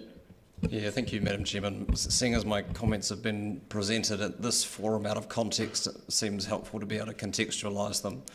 I certainly have no issue with exploring or supporting new technologies, particularly with regard to the way that they can facilitate renewable forms of energy, or how we might think about our water infrastructure. The survivalist fantasy that I was referring to in a previous meeting that was about planning matters, which are far wider than housing matters, was that you can lean on forms of new technology to push a philosophy, an ideology that people should be allowed to build whatever they like and do whatever they like with the land that they own, and that the externalities of that should fall on the rest of us, because the strategic objectives of our planning system, and people can fundamentally disagree with the planning system regardless of how much money this institution might have tipped their way to train them in how the planning system works. We have objectives around environmental well-being and social well-being that are supported by the way that initially our district plan, and far more so the second generation plan, the 2GP support. So focusing narrowly on housing and where that might go is an incredibly reductive way of looking at how the resource management system works, and that is about to undergo, as we all know, or should know by now, significant reform over the coming years. But beyond that, I just want to reiterate something that I touched on in asking questions. We have, and it's interesting, when I first became involved in these sorts of discussions, housing quality was the primary concern when we talked about housing in the city, and over the past 5 years affordability has become the greatest concern, and that is right, that we concern ourselves with how affordable houses are, to not just to purchase but to rent, and particularly for those on fixed incomes. And that was the Mayor's Task Force for Housing's priority, and therefore by adopting the Housing Action Plan, Council's priority was focusing on people for whom affordable rental properties is beyond their reach, and I look forward to that conversation with our community through the 10-year plan process, but with particular regard to the proposal for us to expand our community housing portfolio. But housing quality hasn't gone away as an issue. For people in rental properties, that should be addressed to a large degree by the Healthy Homes regulations. Long overdue that they are, and they probably didn't go as far as they could, but we got to where we could get to. But that doesn't address the problem for people, particularly in old, cold and drafty homes that currently own them and don't have access to, for whatever reason, the resources to be able to bring them up to spec. And so I'm nervous about the report coming to us after the 10-year plan meeting, because it would be useful to be able to discuss if we can scale up the work that we're doing internally to support better outcomes from a housing quality point of view in the city. But that's something that we can pick up subsequent to this meeting. I mean, there's certainly a lot more that can be done, and until we can have a discussion around what our role might be and how that might be resourced, then we won't know how far we can push it in the coming months and years. Thanks. Any further speakers? I'm going to put it. All in favour? Those against? Any abstentions? Motion is carried. Item 12, are there any items for consideration by the Chair?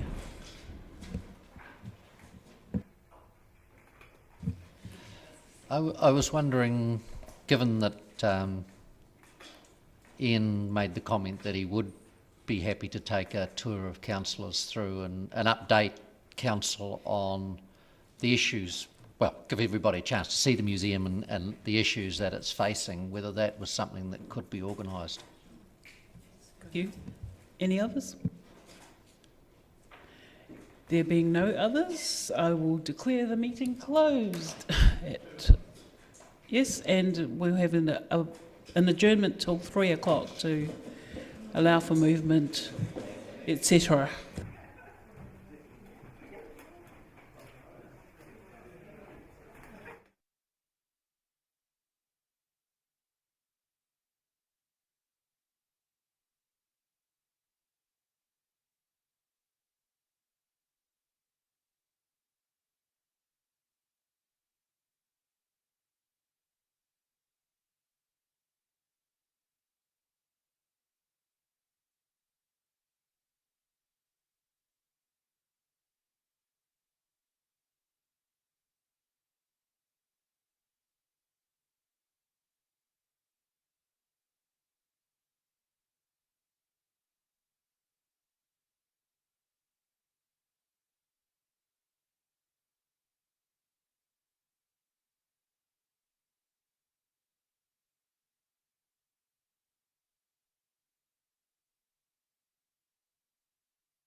It is after 3 p.m, so I welcome you to this meeting of the Planning and Environment Committee.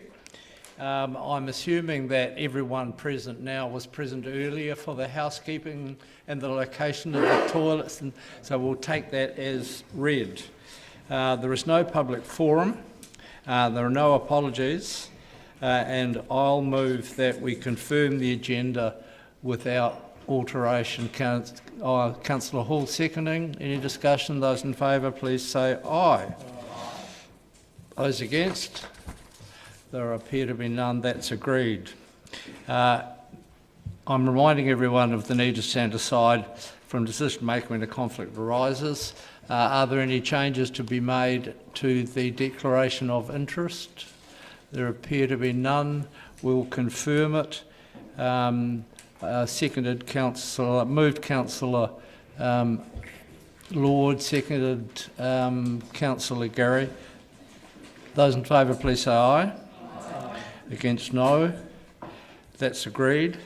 And given that I wasn't present at the meeting, it's not appropriate. I move the accuracy of the previous set of minutes. Councillor Walker is responsible for the course of the meeting. He's moving. The seconder is Councillor Stones. Is there any issue about the accuracy of that record? I'll put it. Those in favour, please say aye. Aye. Against, no. That's agreed. That takes us to item 6, the forward work programme. Mr West will field any questions that people may have. Are there any? There appear to be none. I'll move. Councillor Hall seconds that we note. Discussion. Those in favour, please say aye. Aye. Against, no. That's agreed. Item 7, actions from resolutions of the committee. I'll move that we note the open and completed actions as tabled. Councillor, excuse me, Councillor Stones is seconding. Any discussion? Those in favour, please say aye. Aye. Against, no. That's agreed. The activity report, item 8.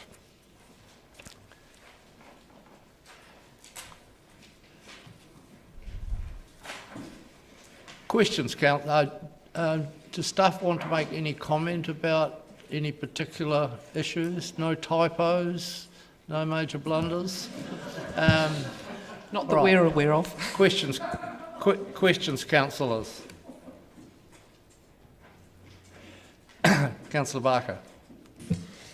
Thank you, Chair. I have a question on page 39 where it's talking about alcohol licensing, and I was just wondering if you have a sense of whether any businesses have been closing. I know that retail and hospitality have been hit really hard with COVID, so I was just wondering whether there were any premises that you were aware of that have closed.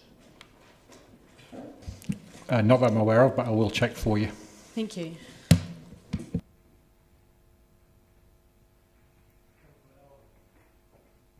Just on page 46, the Eco-Design Advisor completed consults and new requests. I note that those new requests are coming in at greater speed than last year, and can you just tell me a bit more about that? So just as the requests come through, it's not a service that we have published it to a point, and then I guess the community request, and Lisa goes out and sees them. And what's the feedback on that? I think the worship commented earlier on. Yeah, good. It's great feedback, to be fair. Yes. Councillor Lord.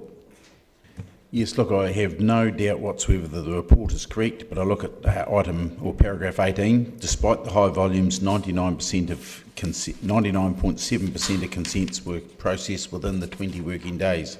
I just had a ratepayer ring me yesterday going absolutely senseless about how slow the building services team work. So can you confirm that those figures are correct? Yes, I can confirm they're correct. I'm happy to talk offline any specific issues a ratepayer's got.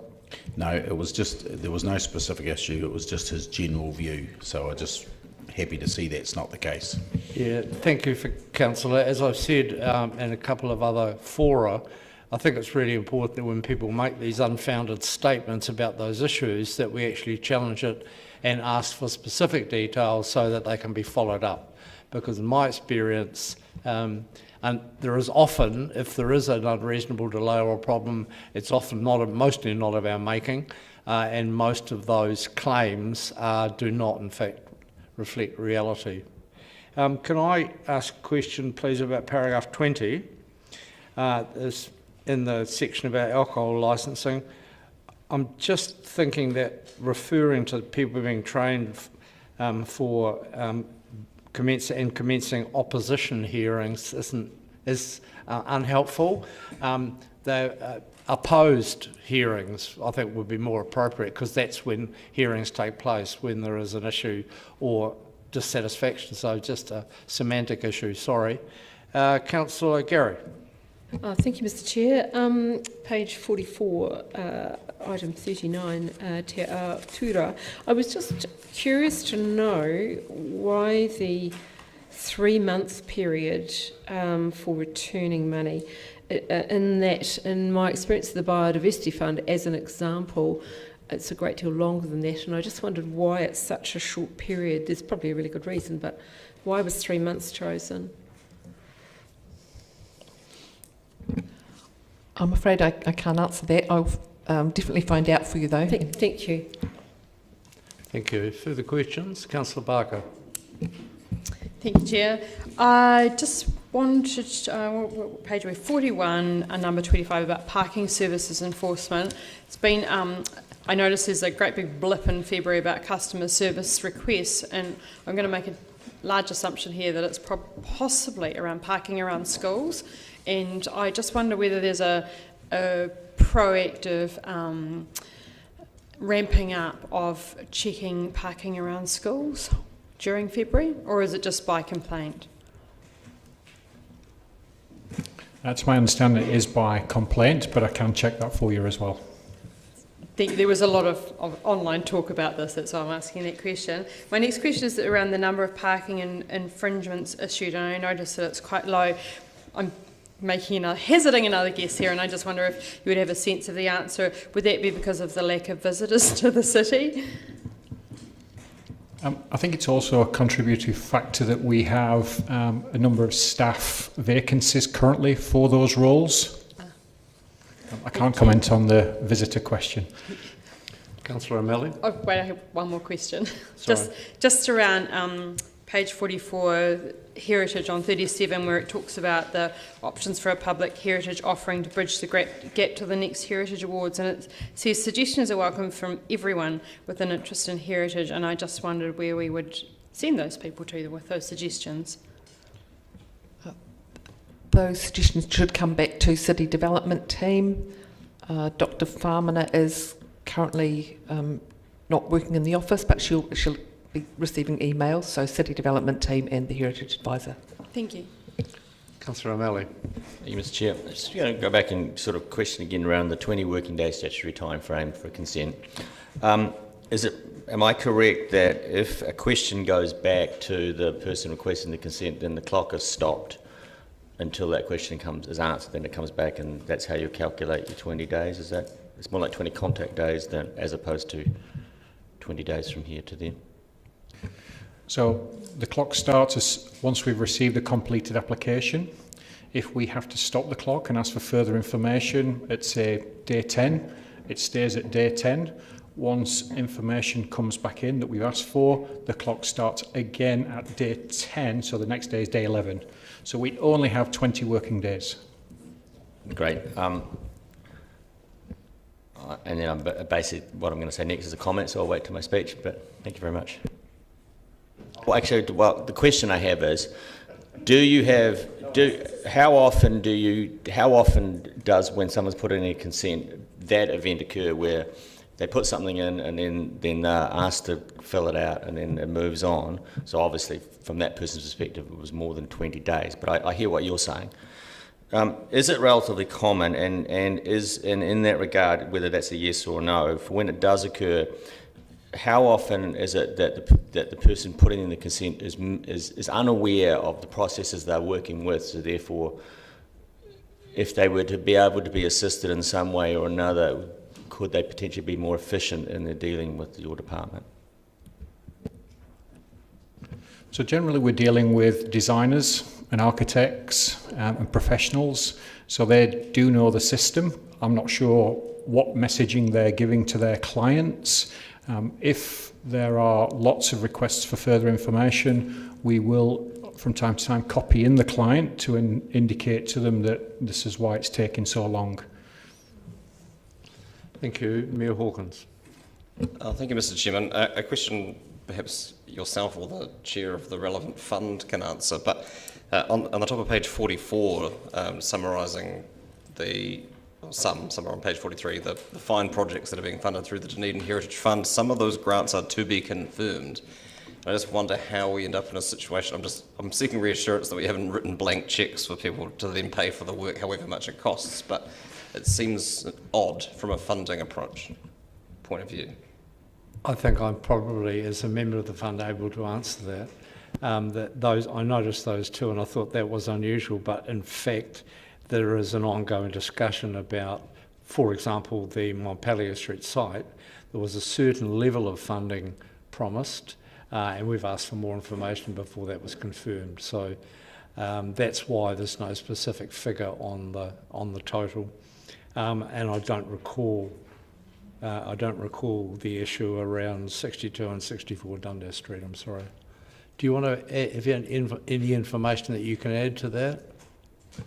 I don't have any more specific information, but I can confirm that we don't issue blank cheques to people, that it is on receipt of further details before it's confirmed. Quite the opposite, in fact.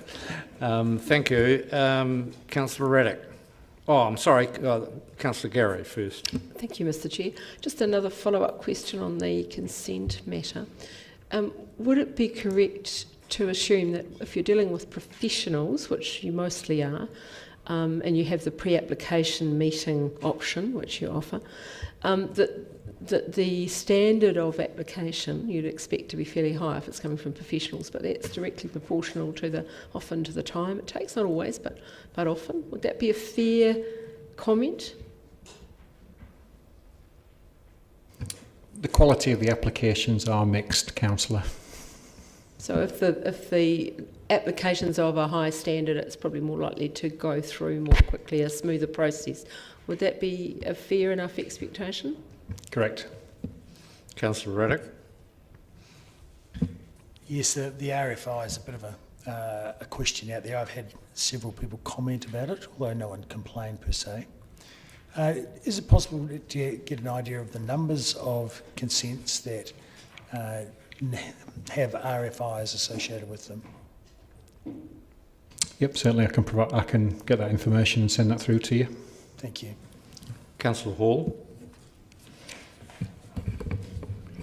When your clock stops at day 10 for a simple request and it comes back in the next day, does that go to the bottom of the pile and have to wait until such time as it comes back to the top, or do you address it when it comes back in? It goes into the queue, so as soon as normally the same processing officer,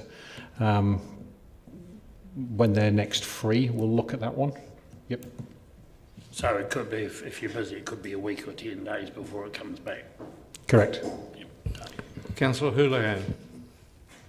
Yes, I have to say I seem to be getting numerous people contacting me about time as well. So you're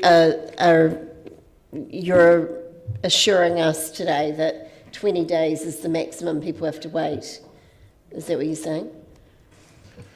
For the reporting period, 99.7% of the consents were within the time frame based on what is reported out the system. Those we are audited every 2 years, But if there are, as I said before, specific instances where people believe that that's been exceeded, please send them through to me. I'm more than happy to talk to them. Okay. I've also had some complaints, I'm not sure whether this is to this committee or, but around availability of land in the city, and they're saying if they're wanting to build and develop sites, a lot of them are only steep sections that are available now. Is that a fair comment, or have you got any comment on that? They're saying there's a lack of flat land, that's what I'm getting at, to develop. I refer you back to the presentation from the 2GP team on variation 2. So they're going through various measures to attempt to release more land so that there is more flat land available.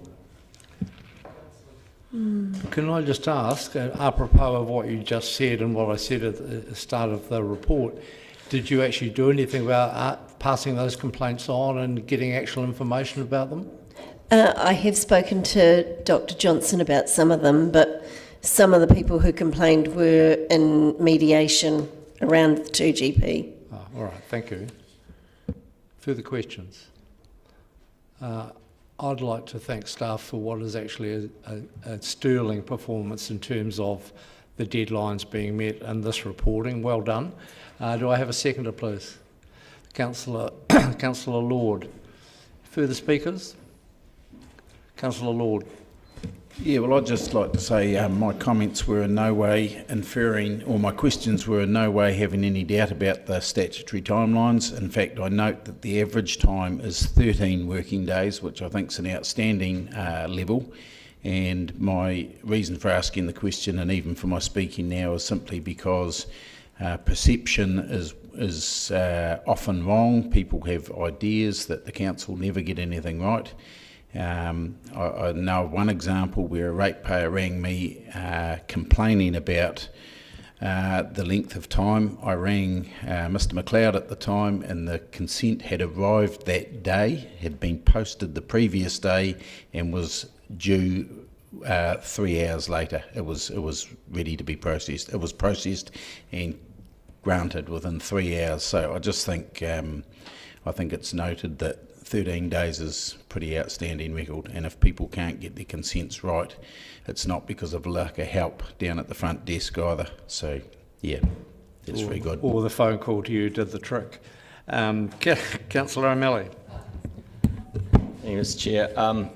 I do acknowledge that these numbers are very good numbers. I would like to potentially see, so that we can get to the bottom of this community perception, another metric, which would be the number of working days that have passed from when a consent first went in to when it was issued, because it would relate to the amount of times that some consents are sent back for more information and how quickly that's turned around.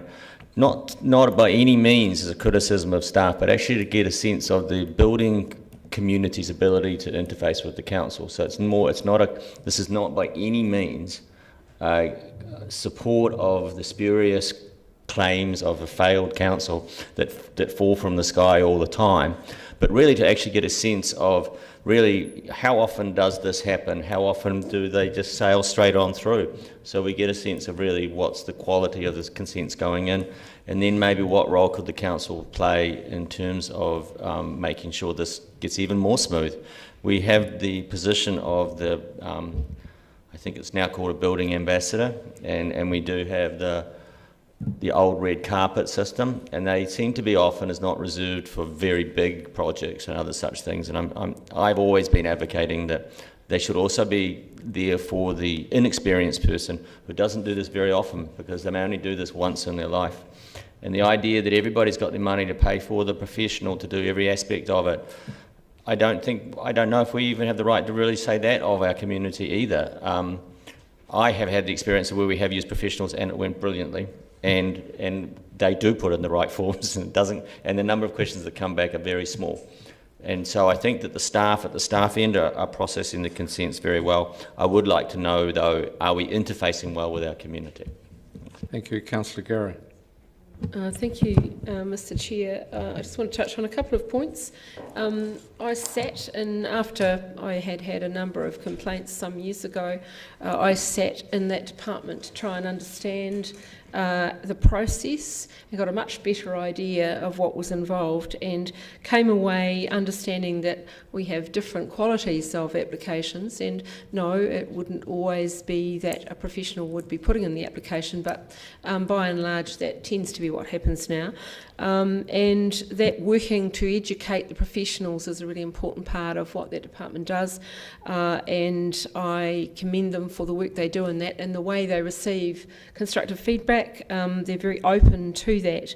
I've had a number of people in recent times compliment individual staff on the way they've dealt with issues, offering solutions, talking through with people when they've been under a great deal of stress on a particular matter, solutions and options for them, but still within the criteria that staff have to work. So congratulations to the staff. These figures are outstanding, but we do have some work to do with the community. There's no doubt about that in terms of perceptions. The other point I wanted to make was a point in the executive summary on page 35 around the Environment Court mediation, and I just want to congratulate staff and Councillor Benson Pope on the fact that we're almost halfway through the appeal points on the 2GP. And have been resolved, agreement reached or appeal withdrawn, and that's quite a significant milestone. And I know that that you, Mr. Chair, are involved in that and representing council. A great deal of work has been done and great progress has been made. Councillor Raddick. Yes, further to the RFI situation, it's great that we have that the stat that everything is within 20 days, and the average is 13, which is really good. But there is this perception out there in the community. I personally know a couple of professional builders, and they've had no complaints whatsoever of recent times. They have said that the situation currently is going very well for them and within council. However, there is a perception there in the community. So, knowing the number of RFIs, compared to the number of actual consents, would give a size of give us a size of the problem, or the size of the element that causes the perception. And as Councillor O'Malley has said, getting a length of time for anything that went over the 20 days total would also give us a feeling for how much effect that has on the builders or someone applying for a consent. So if they had to continually resubmit their consent because they kept getting it wrong and it ended up taking 100 days, it'd be no wonder that they'd have that bad perception. The fact that it might be of their own causing is very often irrelevant to those people in the middle of it. So might be that we can